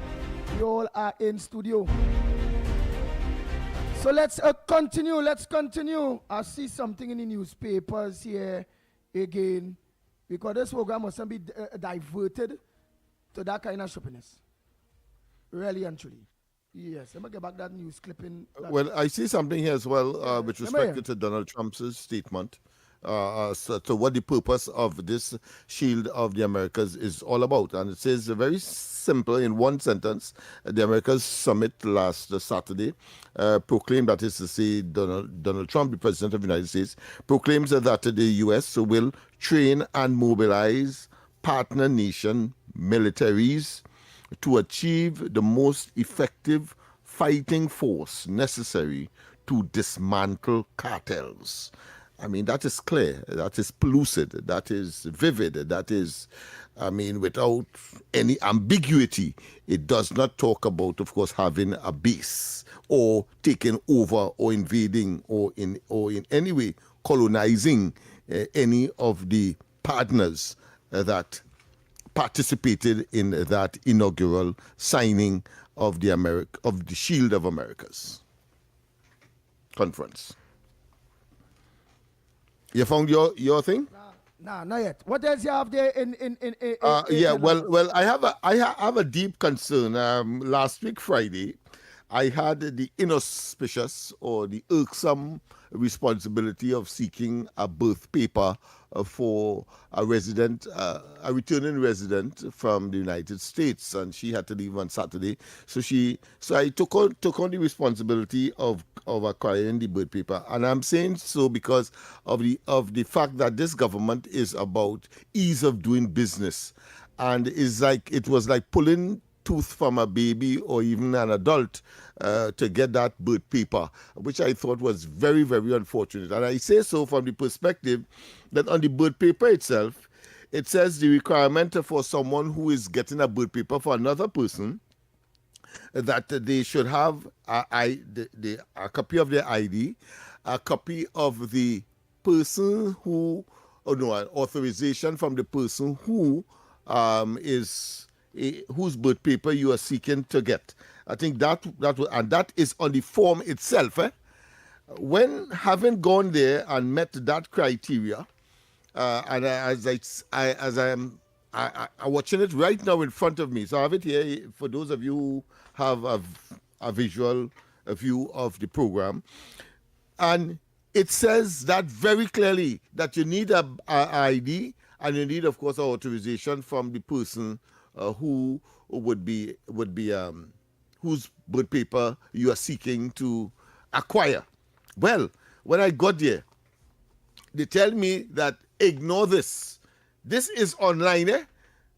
Ignore this. You have to get two of your IDs, two IDs from you, yeah? Two IDs from the person whose birth paper you are seeking to get. Mm-hmm. A letter from the person whose birth paper you are attempting to get, as well as proof of your address in Trinidad and proof of the person's address as well. So I didn't understand that. So the first time I went, so I gave you the tediousness that I had to go through because the person is leaving on Saturday. Yeah, listen, I went with my two ID. No, I went with one ID. I went with what the form says. They sent me back. So I went back with the two IDs, right? I went with the ID of the person. Well, they say they will accept that, one ID there. And I went back with proof of address. In this case, it would have been a flow bill. You know what they tell me? I had to go back now and get a copy of my own proof of address as well. So when I thought it was just that, so I had to. But you applying for it? Is you applying for birth paper? Actually, because I saw it coming across. The only well, you know, on Friday I love my dancing and things, so I got a good exercise because I walk in from George Street, and of course the facility, the Attorney General's office is just on Edward Street, so it's not too far. But I had to hustle, and I thought they were closing for lunch because it was just before lunch, so I had to hustle. So you imagine this short foot fella, you know, running back and forth through the square, Woodford Square, to get there. When I go there now, I have to go back and get a proof of my own ID, not ID, but proof of my own address. So I have to go there, go back there, and the only I could say salubrious, or the only thing that I could take from it that would have been pleasant was that, one, it appears that they don't close for lunch. I was surprised because I was trying to beat the lunch thing and had to come back for 1 o'clock, so that wasn't the case. And secondly, they asked me to wait for 5 to 10 minutes. I waited for about 15 minutes, but I got what I went there for eventually. So I'm just telling people, listen, if we are talking serious about ease of doing business, then simply update, if all of that you have to get in order to get your birth paper or death certificate, as the case may be, simply update the online form. The online form continues to say, it's not saying that at all. It's not saying where you are to get there at all. That's right. All it's saying is two things I hear you talk there. Yeah, if you are applying for a birth paper that is not yours, then you need to get a copy of your ID, an authorization letter from the person and their ID, full stop. Not two. It doesn't say that. It doesn't say that you have to get proof of residence or address of either party. It doesn't say that. Why people have to go through that? I mean, and I had to go through that on Friday. Thank God, of course, the tenacious person I am, I made certain that I got through. That long. They asked me for one. I pay for two because it's $50 for one. So I pay for two just in case they happen to lose it one time, because I don't want to go back to that torture. All you have to do, people, the administrators, the people who are in IT and so on, update these forms so that when people go online, because you say go for it on go online, you prefer that rather than people falling in. I like to go and see for myself. But of course, come on, man. If I go online, I see it for myself too. But the thing is, the information is misleading. I'm saying that as a public notice, courtesy the ground report. Right? That those of you who have to go for or get a copy of your birth paper or even death certificate, I see the death certificate has a similar criteria, then you need to get 2 copies of your ID, 2 copies preferably of the person whose birth paper you are applying for. You need to get, if the parties are living different places, you need to get a copy of your proof of address and the person's proof of address as well. I can take that. You good. Let me take a call. You good. You real good. Let me take a call. I can take that. Go ahead, caller. Pleasant good morning to you. Where you calling from and what's your contribution? Pleasant good morning, my brother Andy Williams. Good morning.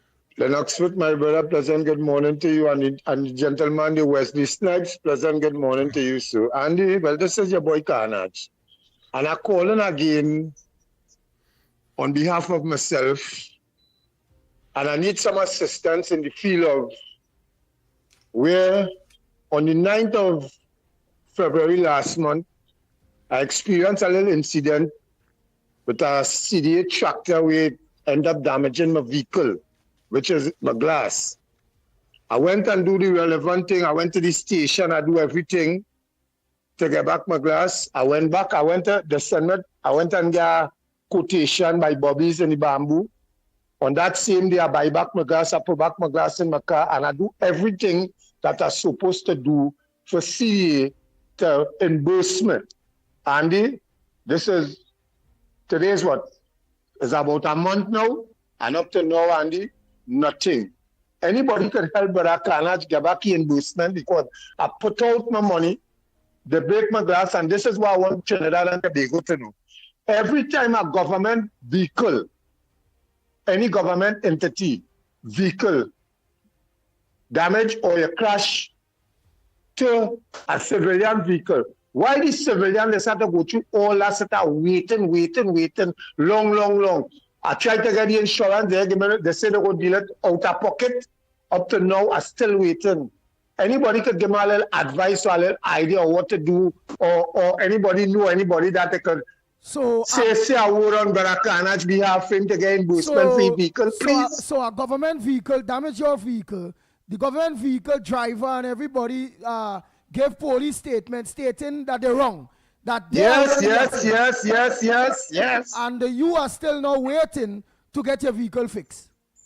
Yes, I remember the pastor law where that if you have a defect vehicle, they're giving you 3 or 7 days. So if they're giving the average public 3 or 7 days, why then the government vehicle like the police, the army, because they be driving vehicle on the road, they get in an accident? Why then give them a time limit to sort out and if they're wrong, to pay the people at a certain time? Why you have to go through that, whether it's going through insurance or what? If it's going through insurance, you know you'll have to wait. But if it's an out-of-pocket situation, where they have petty cash and all kind of thing, why you still have to go through all that? Okay. Why you still have to go through all that? And thank God for my vote. If wasn't the CS my vote, if wasn't my vote, I went and raised 2 fish pots and I gathered something. I went and I put back my glass on my car, right? If I was driving with my car, how it was damaged, all outside my dad and get about 3-4 tickets already. Because police, I can't explain police, well, see, they break my glass and they pay me back for it yet, and I have no money to fix it back, and all this kind of thing already going on. Why the public decide to go through this kind of thing? Say something on maybe have somebody, Lennox. Yes, no, I agree. We now talk about ease of doing business. This cannot be the normative behavior. People cannot be so irresponsible. I mean, you all the paperwork clearly you have indicated, all the witnesses' statements are inside, so to speak. So it's just a matter of making a decision, which shouldn't take much time. And I'm sure based on the quantum, I doubt they had to pay for a whole car. And of course, windscreen is just a small part of the vehicle. So that should not take that long. And that is one of the major problems that we are having in this country, that the too many people are put in position to make decisions and to act. And when the public is dissatisfied and they take certain actions, as somebody told me the other day, if we block the road, it will be a different story. I mean, come on, why you have to make it reach to that level of frustration that people have to take these kinds of physical, antisocial conduct? So let's go I'm for the sure break. that CDA is listening. I would want to make an intervention because we are trying to get on to Damian Leiter, I think is the chairman of CDA. Right, good. Or we write them formally indicating that this incident needs to be addressed with alacrity. Nice. So go ahead. 8 o'clock news. Let's get to it there, Snipes. Could mean for Trinidad and Tobago's economy. Energy strategy and policy advisor Anthony Paul says while higher prices can boost export revenues for the country's energy sector, the situation could also bring new financial pressures at home. Mr. Paul explains that geopolitical uncertainty can quickly influence energy markets, with global supply concerns often driving prices higher. He says developments in the region surrounding key oil shipping routes have already begun affecting market confidence and pricing trends.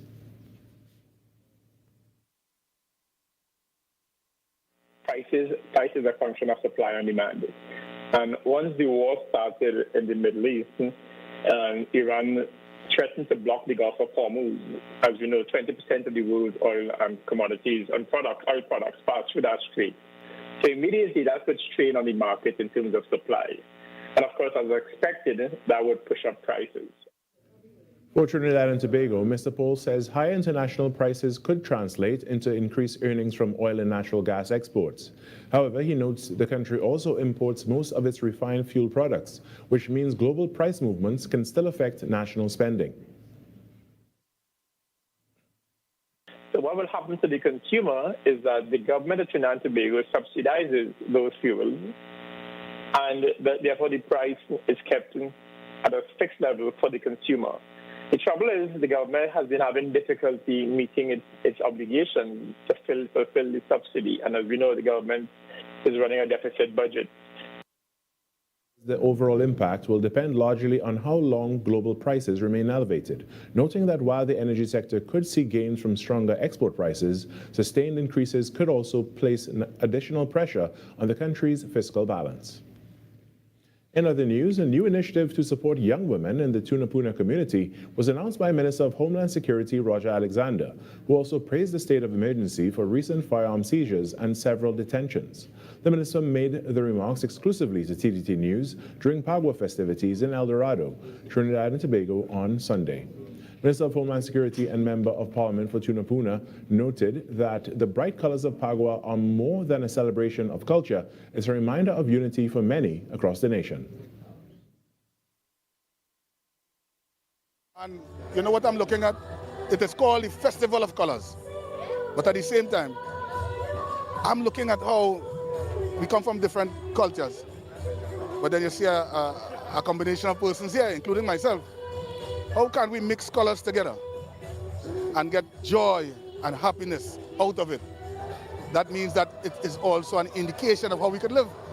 Because if we could use colors, mix it together and have fun and enjoy ourselves, then someone is indicating to us how we can live together in peace and harmony in this good land. In keeping with the essence of unity and generosity, the minister is giving back to members of his community in a new initiative focused on uplifting the lives of young women. Just the other day, a couple of days ago, we ended the registration. We wanted to do something with young women in the area. Women who, probably whom, doing nothing at this time. We are having a hair course where you're going to learn how to do hair and all these things. And we end up with 300 and more applications in the first ever that we did. Minister Alexander also commented on the reintroduction of the nationwide state of emergency, stating that it has yielded positive results. In sport, newly appointed interim head coach of the Trinidad and Tobago national football team, Derek King, conducted his first official training session on Monday. The session was held at the Manny Ramjan Stadium just days after he was appointed to the role last Friday. Among the contingent of locally based players in attendance were national under-17 standouts Lindell Sween and Adassa Richardson, along with the national under-20 captain Darrell Garcia. Senior players Cathon Saint-Hilaire, Alvin Jones and Javari Bryce were also part of the session. The training gave interim head coach Derek King and newly appointed assistant coach Hudson Charles an opportunity to closely assess the group before naming a final squad for Trinidad and Tobago national football team ahead of their international friendly against Bolivia national football team on March 15th. And that was your TDT News Update. I'm Carrie Roberts. From the entire team here, have a great day.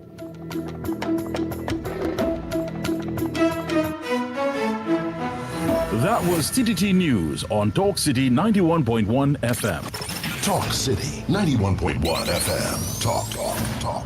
Cabinet has approved the establishment of the regulatory framework for the registration and management of classic, antique, and vintage vehicles in Trinidad and Tobago. Music.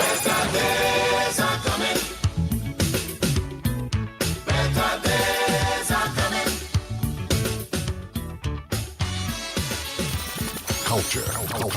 We are now in a state where I can now proudly announce that our gas production will increase by a significant amount given all the various projects that are now expected to come online. Engaging conversations, latest news, our music. This is Talk City 91.1 FM. Chairman of the National Gas Company, Mr. Joel Ramdeen, says that Trinidad and Tobago stand on the cusp of an energy revolution, with the National Gas Company at the center of this transformation. In a media interview, Mr. Ramdeen explains that the company's new gas agreements are set to strengthen local production while positioning the country as a significant player in the global energy market. Mr. Ramdeen also highlighted the key progress of collaborations with Perenco. One of the first things that we set out to do was to make whole our supply of gas from the upstream, because it is only when we have a guaranteed supply of gas and line of sight on the upstream that we are able to provide that gas to our downstream manufacturers, our light industrial customers, supply our allocation of gas into Atlantic LNG, and supply our power producers. And it is in that context that we entered into negotiations with Perenco. Perenco is a very important partner. They are a JV partner, and they are an important company for the development of our hydrocarbon resources for the simple reason that they are an expert. They have the expertise to explore aging assets, and many of our reservoirs, especially in the teak salmon and pui fields, are really some of our oldest assets and our most mature reservoirs. And they have been able to continue production from those aging assets and bring that gas to the National Gas Company. And we also were successful in negotiating the 2C, 3A blocks, which they have a history to that as well. But in all, the prices, the term, and the volumes that we were able to negotiate with the leadership of the board, the acting president, Mr. Edmund Sobrian, and our commercial team, we are very proud of this achievement because we were able to negotiate terms that were favorable to the NGC, terms that allowed us to provide good opportunities for the downstream sector, and we were able to do that in a record period of time. These initiatives with Perenco aim to secure a reliable energy supply, create new jobs, and drive economic growth, all while focusing on sustainable and efficient use of the nation's natural gas resources. With NGC leading the way, the energy sector in Trinidad and Tobago is poised for a dynamic and resilient future, ready to meet both domestic needs and international opportunities. This was a production of the Information Division, Office of the Prime Minister.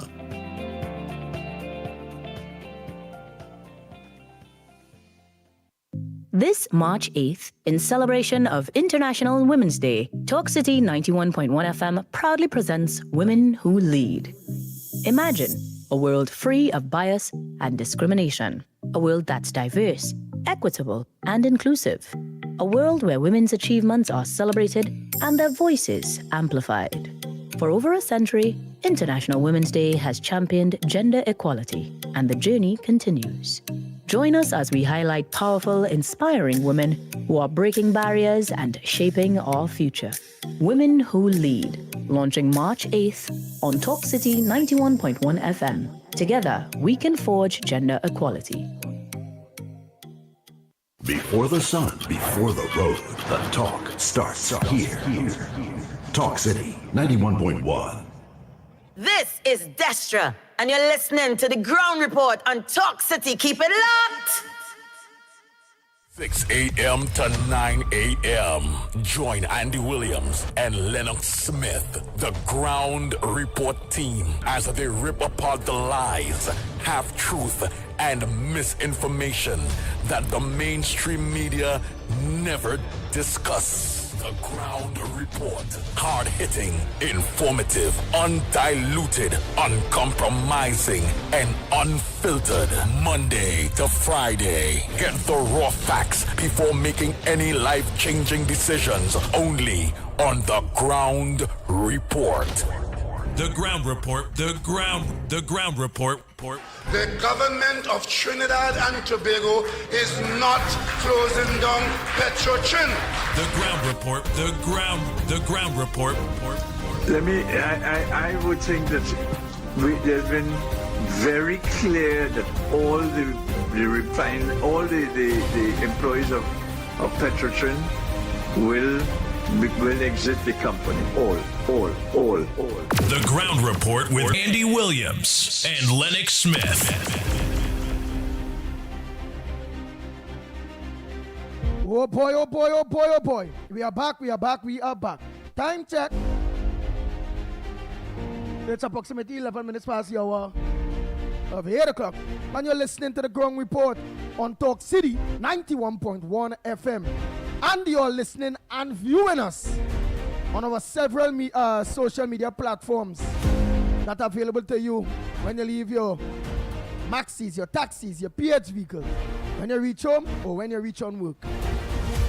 So again, for those of you that are now locked on, and for the first time bouncing up this big program, as a matter of fact, the biggest program in Trinidad and Tobago on a morning, Monday to Friday, between the hours of 6 and 9 a.m., The Ground Report. Welcome to The Ground Report. I'm organized now and play some voice notes of some very important contributions with people front burners.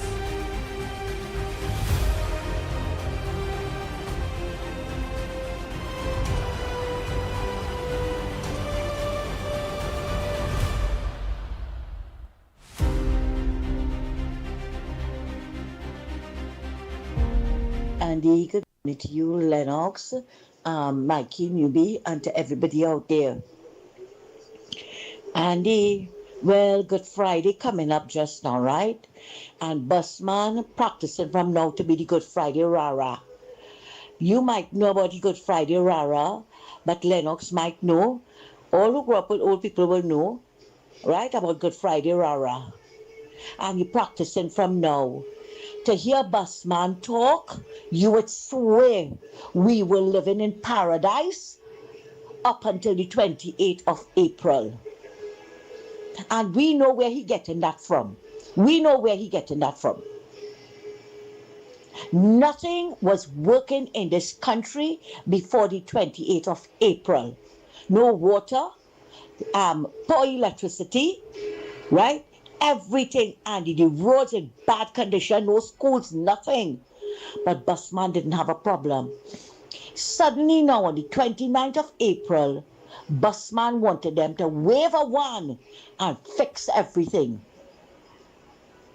I keep telling him, and I don't know if you played my voice note yesterday, right? Be a little more credible where people will respect you. Because right now we know who you are the mouthpiece for. We know that. Everybody knows that. And you're not sounding good. Try and be a little more credible now. So people will have a grain of salt of respect for you.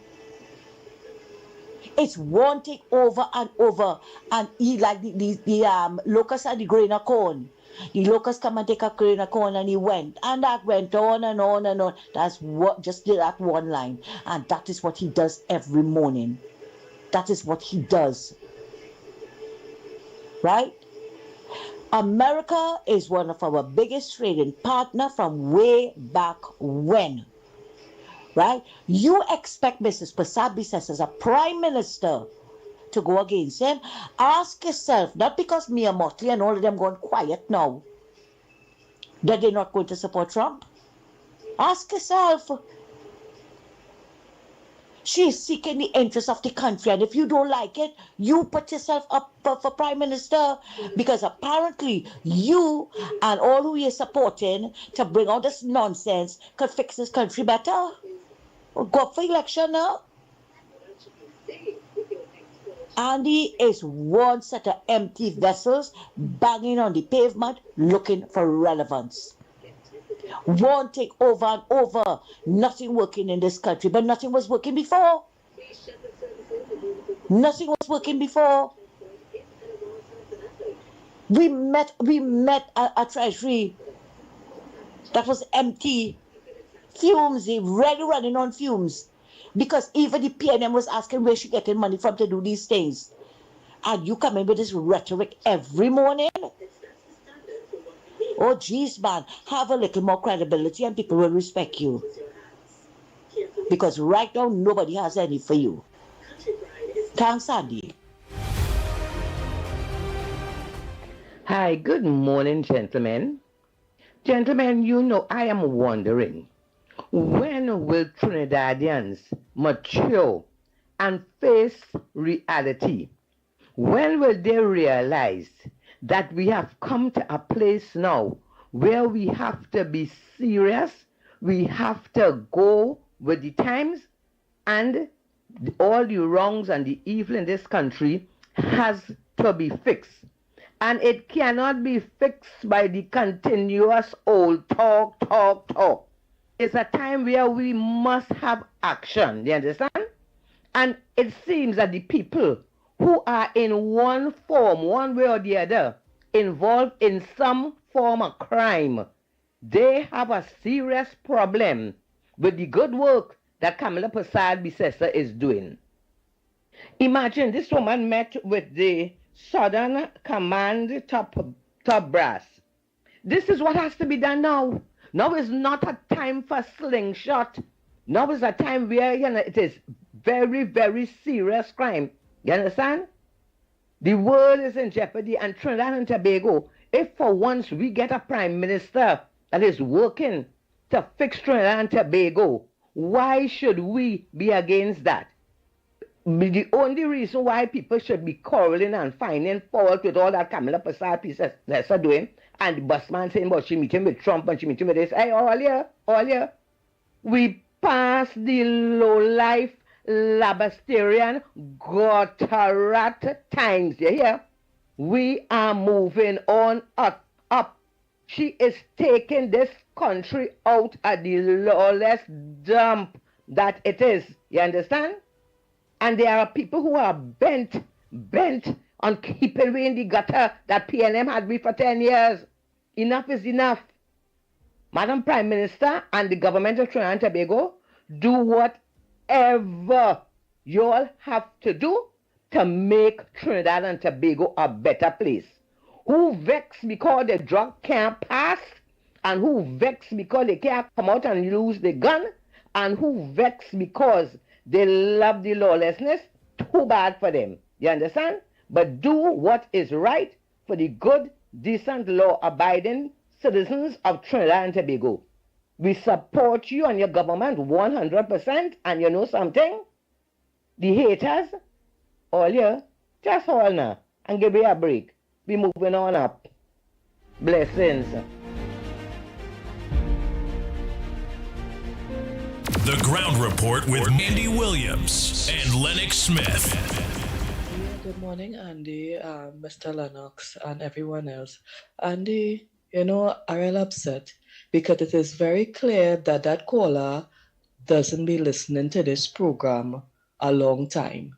Because if he would have been listening to this program, he would have known and would have heard that KFC was given a job opportunity. He couldn't go, right? Then he can't reach on time. He wanted to tell the employer when he could reach and when he could leave and these things like that, right? And every single day, you understand, you want to come here on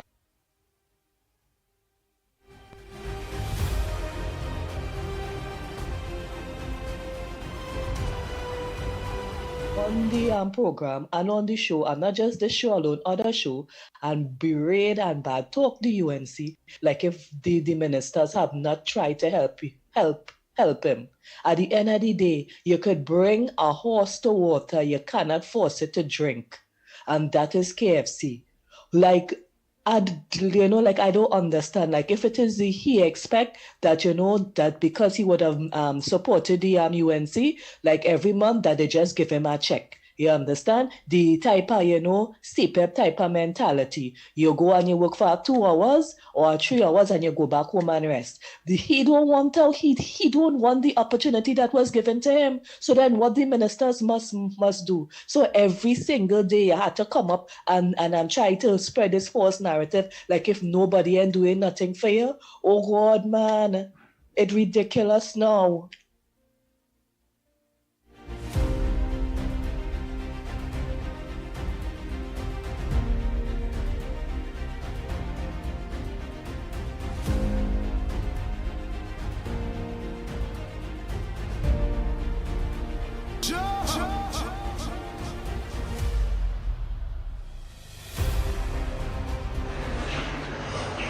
Morning again.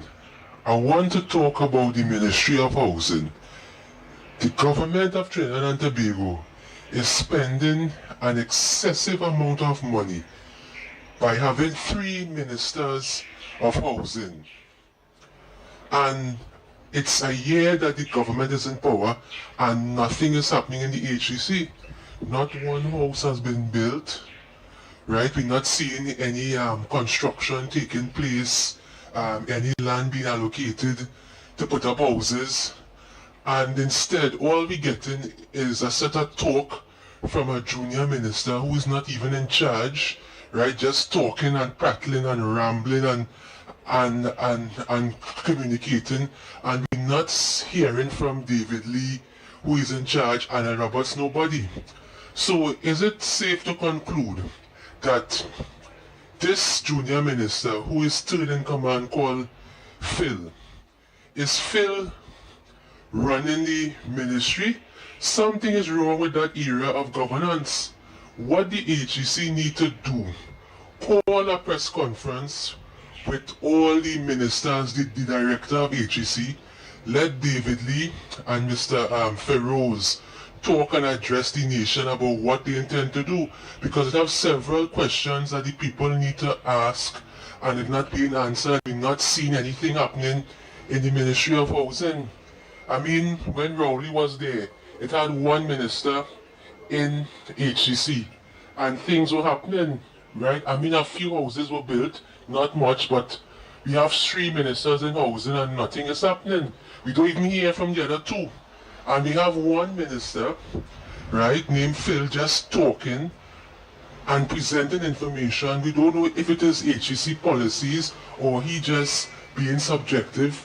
The HEC need to call a press conference and address the people of Trinidad and Tobago. Furthermore, I've been listening to several talk shows and people are complaining that, you see, the utterances of Phil is very disrespectful, and the language that Phil is using, it is bringing down the government very rapidly. Because instead of focusing right on doing something constructive with regards to housing, you have a man insulting people, right, calling them all sorts of names, making racist remarks, going around filming the property, exposing the business on social media, and bringing police and throwing them out when they owe money, and making modifications to their homes. So this nonsense has to stop, right? Something is wrong with that Ministry of Housing, and if we have 3 ministers in charge there and nothing is happening, the economy is just a stagnant drum full of oil, well then we are in a very tragic position. You see, I want to ask the Prime Minister, pay attention to Phil, because he is dismantling your party nut by nut and bolt by bolt by the reckless statements he makes. Yeah, Andy, morning again. I forget one thing, Andy. Tell Bossman and then people don't run behind white people. It's the other race that run behind white people. We are a civilization, Indians, just like Africa. We are running behind no people. Okay? So this man needs to get his facts straight. And don't play that man message again. Please, the man is sounding like a dummy later.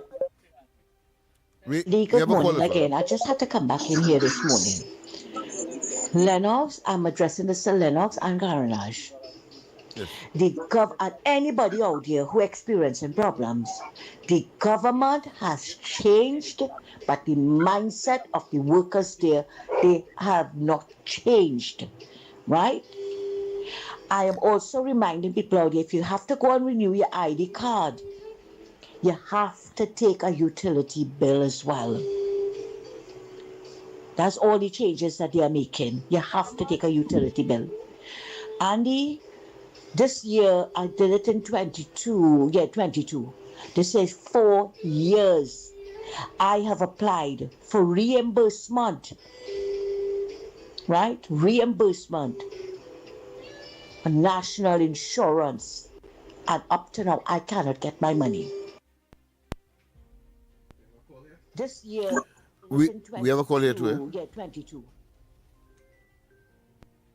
Go ahead with the call on that side. I will pause our voice note. Go ahead. Okay. Go ahead, caller. Right. Welcome. Reimbursement. Good morning. National insurance. Pretty magnificent here. Up to now, I cannot get my money. First of all, I want to tell Mr. Karinaj that he had to go back to the police and let the police get back in touch with the people who hit the people. And if they want to fix it, then they will have to take them to the court. Right? Another thing, you see that KFC man? Here that fella you can't really trust. Because if the PNN give you house and thing, and you turn against the PNN, then the UNC can't trust you. Because they might give you something, and the same way you go turn against them. You have to stick with who helping you. And if the PNN was helping you, why you leave them for? Mr. Granny, Mr. Granny, I mean, you are a very committed one. Lower your device in the background. Yeah. It's interfering with your presentation and the quality there. Yeah, that was yeah. Another phone was ringing in. Yeah, all right, go ahead, yes. Yeah. So what I'm saying is that KFC had to cool himself. Because Andy make him out and Andy talk in a real positive way. And if you listen to Andy is saying he against him, you know. But you have to cool yourself because they give you something and you want it, so you have to deal with it differently. Right? So I thank Andy for that. So the other thing I'm gonna just say quickly is that Kamala had shown a leadership that was missing in Trinidad and Tobago for years. And if we had a leader like that who's seeking the country interest, Trinidad would have been a better place. But we have to wait until what they roll out for Trinidad and Tobago. Boy, we'll be in a beautiful place. I just hope I live to see that. And I'm thanking the Prime Minister every day for commitment to this country. She's doing the right thing. No matter what the PNM try to say or do, good will always triumph over evil. The PNM is total evil right now, and we have to keep away from them. On the ground report, we have to keep focused. If we're plowing, you have to watch straight. Because if you're watching back, you go plow bend. So let me go with it. Thank you, gentlemen. Morning again. I just had to come back in here this morning. Lennox, I'm addressing Mr. Lennox and Garage. And anybody out there who experiencing problems, the government has changed, but the mindset of the workers there, they have not changed, right? I am also reminding people out there, if you have to go and renew your ID card, you have to take a utility bill as well. That's all the changes that they are making. You have to take a utility bill. Andy, this year, I did it in 22. This is 4 years. I have applied for reimbursement, right? Reimbursement, national insurance. And up to now, I cannot get my money. When I went to the tribunal in October, I told them about it. All the questions they asked me was answered in the positive. The tribunal and all, as I was there, let me see if they can help me. The tribunal and all was shocked to know that one of the ladies here told me it will take 5 years to get back my money. She said, I call her the chairperson, right, of the tribunal, said, no, that is not true. That's supposed to be done immediately. Right? She said it will not take 4 or 5 years to get done. And every time I go down there, I have to spend $50 to go down there to get back my money. They sent me a letter, you know. They sent me a letter in 2018, right? For me to get back my money. I didn't do it immediately, Andy, because I was waiting on the tribunal. But when I see the tribunal was a certain, no, not that there was a certain, I had an appointment in May when COVID hit and they had to cancel. Last year I got back my appointment. Look at how long after. And up to now, I cannot get back my money from the national insurance. So as I said, and let me tell you something, Andy, 6 times I went down there, 6 times. And every time I go, I met a new clerk, and every time it's something different. The last time, they told me I had to get it in 3 copies. They are giving you 1. Nowhere on the form is saying you do it in triplicate. Nowhere. But telling me I have to get it done, but they're not making copies for you. They're not giving you extra copies. So, I start to open up my mouth. I say, I want to see the lady I give everything to this morning. I told her, I said, this is the 6th time I'm coming here. And I am not, every time it's something new. They're shifting the goalposts. And now you're telling me I have to get it in triplicate? I said, where on the form saying you have to do it in triplicate? Because every time I go, Andy, something was wrong on the form. You see what it is they're doing? You see what? But we have to stand our grounds with them and push back on them. Don't take no nonsense from none of them. And if all you have to write a minister to let them know what it is going on in these places, all you do it. Thanks, Andy. Clearly, that has reinforced, of course, our concern with respect to the red tape and the bureaucracy. And no one is blaming the government.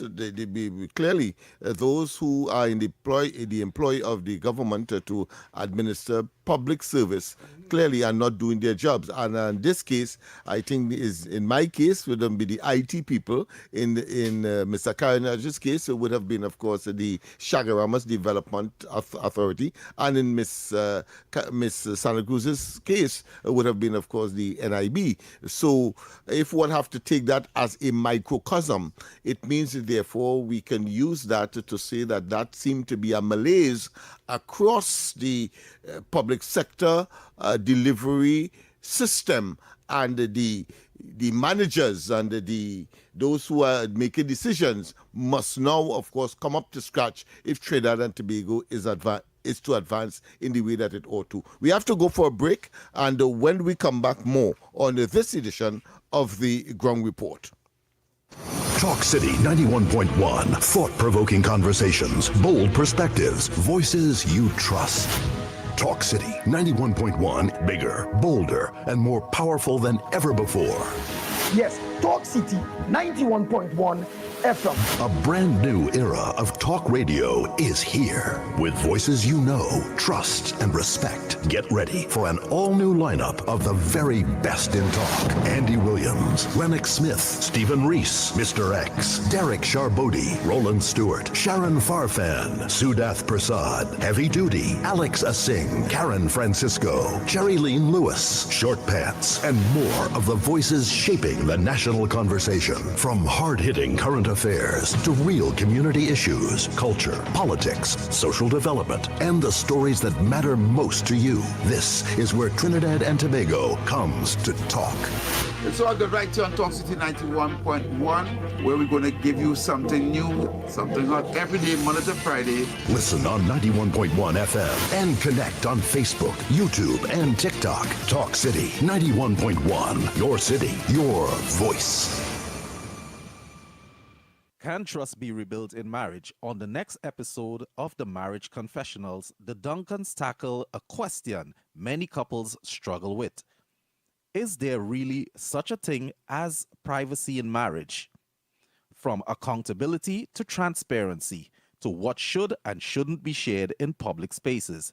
Join the conversation on the Marriage Confessional, Sunday at 9 a.m. and 6:30 p.m., Tuesday at 5 p.m. and Wednesday at 8:05 p.m. only on TTT and TTT Live Online. Imagine a gender-equal world. A world free of bias, stereotypes, and discrimination. A world that's diverse, equitable, and inclusive. A world where differences are valued and celebrated. This March 8th, in recognition of International Women's Day, Talk City 91.1 FM proudly launches Women Who Lead, a powerful feature highlighting dynamic women who are breaking barriers, leading with purpose, and shaping our nation's future. Tune in to Talk City 91.1 FM starting March 8th for Women Who Lead, because when women rise, we all rise.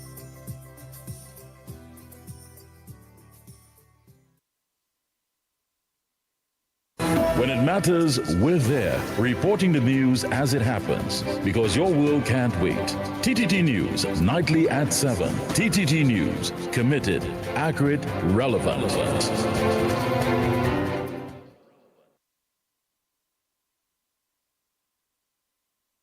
This is Destra, and you're listening to the Ground Report on Talk City. Keep it locked!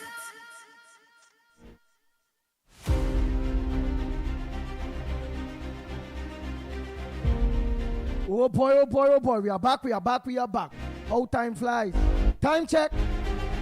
It's 36 minutes past your over 8 o'clock. And you're listening to the Ground Report. Right here on Talk City 91.1 FM. You're also viewing us and listening to us online. Facebook or YouTube, Twitter. On our several social media platforms. Let me say a pleasant good morning to each and every one of you again. Thanks so much for listening to the number one, or locking on to the number one program, The Ground Report. Oh boy, oh boy, oh boy. Go ahead, Andy, caller. we cannot. Oh, sorry. Go ahead, caller. Hello? Hello, good morning. I want to ask this question to you all. When I had talked on this program that day, and I had bring information on this program that day, for what the PNN say and what KFC say, how what I talk, that video went the same time in KFC and KFC got it to the PNN people, and they played it the same time and have me right now on YouTube. How that get out of the station right away? How it get out? I only want to ask that question. Right. How it get out as I finish talk? He said, the KFC said, I got it. I am going to give it to all you. The other one say, I getting it and I giving it to you one time. How it get in KFC hands to go out? Because I talk on the station, KFC didn't take me. want to know if this is a PNM station or if it is a number one station. But I always call in this station. That is one. And two, I want to say this. One.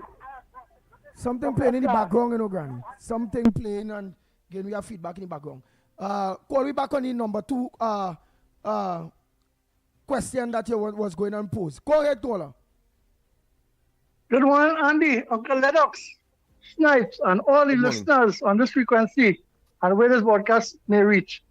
And Uncle Lennox, give up on the corridor transformation. He won't talk again. But Andy, I would like to say to my honorable political leader and prime minister, the scandal of SC, a woman of substance, we celebrate International Women's Day this week on there. Right? A woman of substance that makes international news. Go in a good spot now. Go in a good spot. You're sounding like a robot. Yeah, that means I do.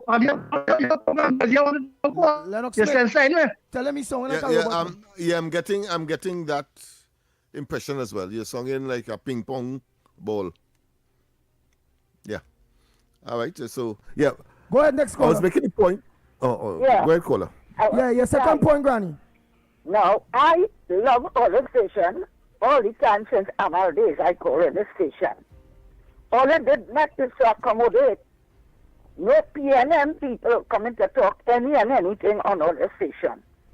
Why is it all you accommodating this boss man and this KFC to talk on this station every day one thing? Now, KFC had got opportunity and he didn't want it. You want to work on your time and you're only pushing children in front for people to feel sorry. Man, not to help yourself. Activists with COP talk on this station this morning. He talk on Professor Wall Street program about KFC because KFC went to talk about how Professor Wall Street is a UNC and talk about Professor Wall Street too. Talk about me, right? Talking camera bad and talking all the ministers bad on all the stations. And all you want the ministers, you want the ministers to call me to do what? The man was freaking. Look, yonder activists and them selling coffee in El Dorado. And Alexander is the man that wanted in Tuna. They're selling coffee, people selling tea, they're patching nuts.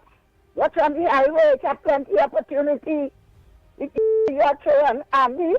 All right, let me ask you one thing, Granny, before. Yeah. You say before we then used to allow certain things, but we are allowing it now. Before we was online, on we own a social media platform and networks and all those things. Before we was at Robert Amar, which is a private radio station owned by a private person and all those things. Right now we are on a government radio station, which is owned by KFC, PNM, UNC, Tobago, every single body it is owned by. How could we now want to advocate what is right and what is wrong and all those various things and not allow a citizen of Trinidad and Tobago to not make a contribution on a government station in which they own it to? Every day one thing about the government. We had to take it, whether we like it or not. We had to take it. So long, wait, one more thing. So long as they ain't cussing, they ain't breaking that rules, and they being as respectable as possible, we have no choice, whether we like it or not, to take the contribution and give them the hearing. It's a democracy. Okay, you know on Mr. XMM program, when you're going wrong on the government, they're correcting you, eh? It is not disrespectful that the Prime Minister of this country running behind a white man. That extend them, we can do that. That station? Yeah, that extend them. He has no right to be on it. He has no right to be calling on this station or sending nothing again. Thank you very, very much. With due respect, Granny, and I'm sure anybody will understand clearly what I'm saying. So, Lennox Smith, before I come across... we have a caller, so let's go to the call before we give priority to that. Go ahead. Morning. Good morning. Andy, Lennox. Morning. And I don't know if I look at calling ministers Eli Zachary, boy. I noticed for a couple days ago enough carrying Eli's office, boy. And it's only a one cashier. And I saw now it have about 200 people at least in that line, boy. I had one experience last week Thursday. I joined that line about 12:30. And 3:15 the cashier closed up and I didn't get through. And what's right are real old people and people are turn back and I just believe What line is that? Transport Commission, huh? What line is that? The cashier line. The what line? The cashier. Oh, the cashier. Where? In Caroni, like so. Oh, in Caroni Transport. I see. Yeah, Okay. and I mean, I want to believe Clive Car, the transport company. I feel that them fellas gonna doing this thing on purpose, boy, to make the government look bad, boy. When you join a line and you hear the kind of conversation and how people talking and instead I get better, I can get worse. Donny, and I believe the minister had to go in there without announcing that he coming. He just make a surprise stop and see the kind of pressure people going through it. Because I know normally a minister going somewhere. We have to shorten it, Andy. We have quite a lot of calls on the lines. But Donny, before you go, I want to agree with you 100% when it comes to license office, not only in Caroni, Port of Spain too, whereby it's a real hell to go there to whether you're transferring a car, whether you're going there to get a certified copy. It sucks. It's hours it taking for simple things. And you're seeing people behind them as a counter, they're doing nothing. People trying to do the correct thing and you taking a whole day to go up there and you're still not getting through. I believe the minister has to just go up there and a surprise visit and just see the pressure people going through there. All right. Because sure if he announces he going there, everybody go hold the position. All right, thank you. Thank you, Donny. We have another call. Worker supervisors, and everyone should hold their corners as well, do their jobs. Good morning. Good morning, sir. The Honorable Mr. Lennox and the mighty intelligence people. You know, just want him to say something. Brother, you touched my heart. Both of you are true democracy for the people, of the people, by the people in this blessed nation. Because Andy now explained this that this is a government station owned by the individuals who call him me, you, everybody, PNM, UNC, everybody. And this is what we call true democracy, Talk City. The ground report is really a true soldier. You know, I hear my sister earlier on, Ms. Santa Cruz, and the other person was talking. You know, this is not right. Because in 2018, this government was not in office, right? I had an injury. My brother, but he would have known that because I talked that in the grandstand with the Honorable Senator. In 2018, I had got my workplace stopped pay my salary. And this is not a private institution. This is a state agency. For 2018, oh gosh, man, all this supposed to pay my NIS. How could I work in the NIS from 2018 to 2026? No NIS have been paid. This is not right. And that's government is saying? That government is saying? Is government what did not pay your NIS? Yes, Your Honorable Mr. Pitbull, they was not paying my NIS, and this is breach and violation of the Constitution. No, I think you're free to say it is the Ministry of Transport. You were connected to the PTSC, yes. Go ahead, yes. Yeah. But at this point in time, Lennox, this is a very serious thing because I need my contribution to be paid. And here what they're saying is not only me. Normally when they're going to pay the HR, doing up the thousands of workers in that ministry, right? And they pay thousands of persons in a contribution one time. This is not right. I want my contribution to be paid because I want to apply for my business. This is not right, man. This is a very serious thing. And if this going on in a state agency, this is not right. And I know this Honorable Prime Minister means business because she done already tell all the ministers and government and senators to do their work, because if they don't do their work, she have the testicles to let them go and bring in good other persons to do the work.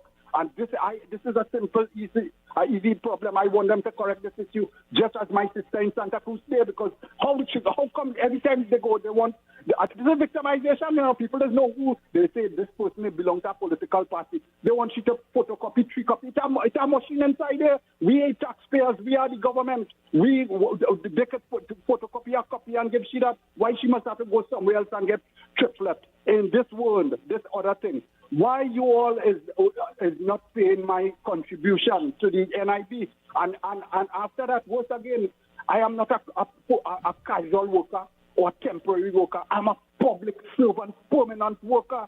They are also in breach and violation of the collective agreement, the Industrial Relations Act, and the Constitution.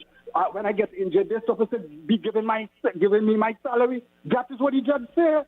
This is not right at all. They're supposed to make that error, you know. And you know what they do? They put me on extended sick leave.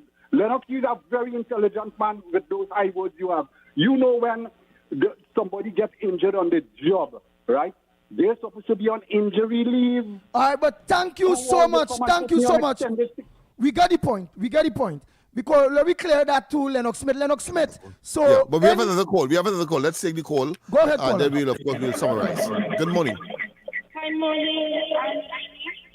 You turn down the volume. Morning, Lennox. Good Morning. I haven't called in a long time. I want to tell one person something this morning. That's all I called to say. Because I'm fed up with the noise and the lies he brings. Mr. Bossman, you have yourself a Merry Christmas. Christmas come early for you. Have a good day, Andy. All right. So let me just, I want to just debate on something, because remember again, there are people in the maxis, the taxis and whatever. And I was unaware, honestly, I know about the private service whereby private businessmen and companies not paying people NISL charge, and people going and check and they're not seeing their payments. They ain't making up the amount they're supposed to make with 700 and something in order to get the money and all them things. You are telling me today that I am witnessing and hearing and understanding that in the government, working for the government, that the government itself not paying people NISL charge and them kind of bacchanal thing, Lennox Smith? Yes, and therefore there must be some kind of revision of the processes as far as human resource departments are concerned across the sector, as far as the accounting system across the sector of the public service, and whether they are statutory authorities, like in the case of PTSC, or whether they are full-fledged ministries like the Ministry of Housing or the Ministry of Culture, as the case may be. There must be some kind of accountability, because you see, it is about manpower. It is about loss of valuable, productive time. And when the public sector does not function or is dysfunctional, then that has repercussion for the rest of the society and the economy of this country. When customs are not working as efficacious as they ought to, it means therefore goods clearing, etc., becomes a problem, and therefore businessmen will get their items late, for example, cleared, and therefore they have to depend on customers to empty their shelves, so to speak, to get those things sold, and then to pay, of course, their suppliers, etc. So it has some serious repercussions. That is why I condition the entire discussion on the basis of what is called these days being able to be as efficacious as possible, because it's about ease of doing business, and the public sector across the board has that responsibility, that awesome responsibility for national development, expansion, generation of employment, and of course filling the treasury of the country. That is what this is all about. It's not just the government at the policy making level, but those policies must be beaten down, drilled down into, of course, the office, the office cleaner, the person who delivers letters, apart from, of course, the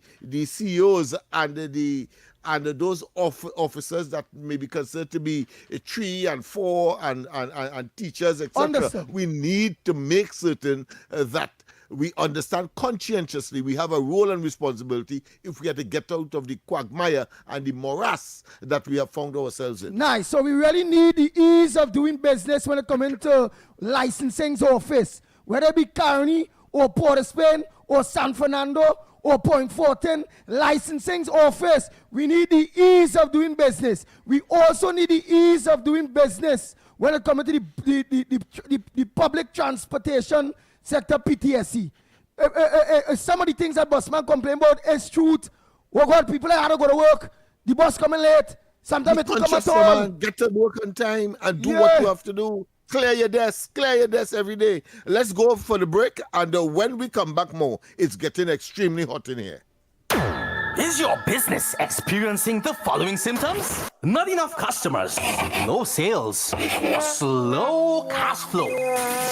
It's time for your business to be seen and heard by thousands of potential customers inside this new, exciting television and social media feature. Welcome. The 1020 with Junior K. Up for this exciting challenge and confident about your business? If you are, the 1020 feature is just for you. It's where you give your customers 10 reasons in 20 seconds why they should shop by you. This fun-filled feature will be captured, packaged, and aired on television and promoted on social media simultaneously. Small, medium, and large businesses call or WhatsApp 764-3378 or 313-4215. Let's feature your business. 1020 with Junior K. It's affordable, effective, and fun.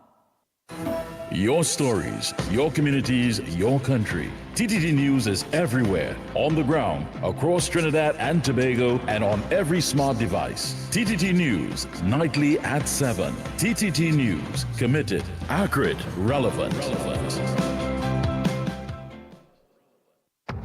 She leads, she inspires, she makes history. This is Women Who Lead, a special International Women's Day feature on Talk City 91.1 FM. I don't wanna stop your shine, 'cause I love it when you shine. Yeah.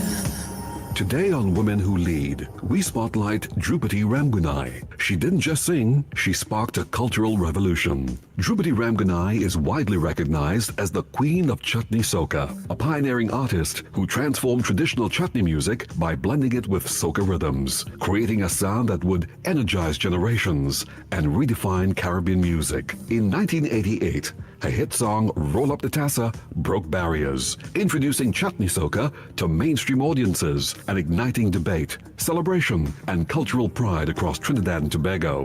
At a time when the genre was largely male-dominated, Drupati stood boldly at the forefront, unapologetic, innovative, and powerful. Her music challenged norms and expanded the national soundscape, giving Indo-Caribbean culture greater visibility within Carnival and beyond. Through decades of performance, recording, and cultural advocacy, she has become not just an entertainer, but a symbol of artistic courage and cultural fusion. Drupati Ramgunai's legacy is one of resilience, rhythm, and representation, proving that leadership can come through melody, movement, and fearless expression. You've been listening to Women Who Lead, celebrating the women moving our nation forward. Brought to you by Talk City 91.1 FM, your station for conversation, leadership, and community. I don't wanna stop your shine, 'cause I love it when you shine. Yeah. This is Talk City 91.1. This is Destra, and you're listening to the Ground Report on Talk City. Keep it locked. Nice. Time check is only 3 minutes to it. 3 minutes to. We will have to play those voices. Oh, tell somebody hold on. Go ahead, caller. Make it short and sweet. Yeah, morning, Andy. Morning, Lennox. And I just want to consult with you with with these payments from the government. And sometimes the government are their own fault, because when you have, like, let me say Tiantec, when you have the government owing Tiantec so much of money, and then the Tiantec now can't pay the bills, and then TNTech owing the gas company billions of dollars. So it's just like a recurring decimals every time that this one can't pay this bill, so our next one can't pay this bill. People who working and they're not paying, and private and government not paying NIS. Now NIS under pressure, causing NIS now to raise it, which is no fault of the people, but the fault of NIS. Why they can't get the country? Why they're not making no money? Because the people not paying, the government not paying, so they ain't get no contribution to pay the people and them out. And now we have to pay more, and police have to pay more. I could just be a recurring, there's some other right through, and they're not making any money because everybody owing. When you go to find out about the NIS, it's because you're owing so much, this employer in pay. After you work so long, you used to find out this employer wasn't paying the NIS. And there's a whole sort of run around, right through. And another thing, quick. On the oil, I see oil prices is like 190 something, between that and 100 and over, right? I want to find out something. Now, when oil prices go up, fuel prices also rise. So on one hand, the country might make a little extra money on the oil and gas, but on the other hand, when we don't have a refinery, so now we lose it up because we had to purchase fuel. Yeah, correct. So now when people say, hey, we're making a little money, we had to purchase fuel at a higher cost now because oil going up. I don't want to know if that's how it will go, because the country will be spinning top in mud. That's how it go. That's how it go. All right, Thanks so much. enjoy your day. Yeah, thanks so much. It's 1 minute to the hour to 9 o'clock. Coming up next, Mr. X, Stefan, with Off the Record. Trying to go. Don't forget tonight, Corridor Transformation with yours, truly, Lennox Smith. As long as he get the opportunity, because he's a very hard-working fella. Yes, boy. But your voice we'll get there. Yeah, and one doesn't cancel off the other one. Yeah, your voice notes will be played tomorrow. Please, God, for those of you that send your voice notes that it was not played due to time, you all know it's a big program and everybody listens. Right, and just to clear the air again, everybody, it's a democracy and everybody have an opportunity to call in so long as they're not being disrespectful. Until tomorrow morning, please, God, yours truly, the pitbull of radio, are telling you, we are out of here.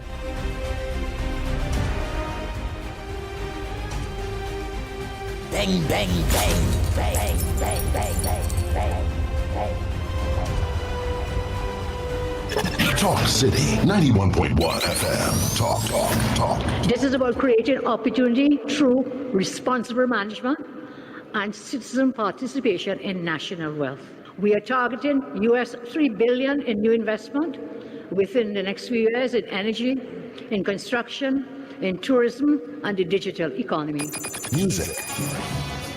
It's reconstruction time in Trinidad, so put your shoulder to the wheel and lad, move on, don't stop till you reach the top.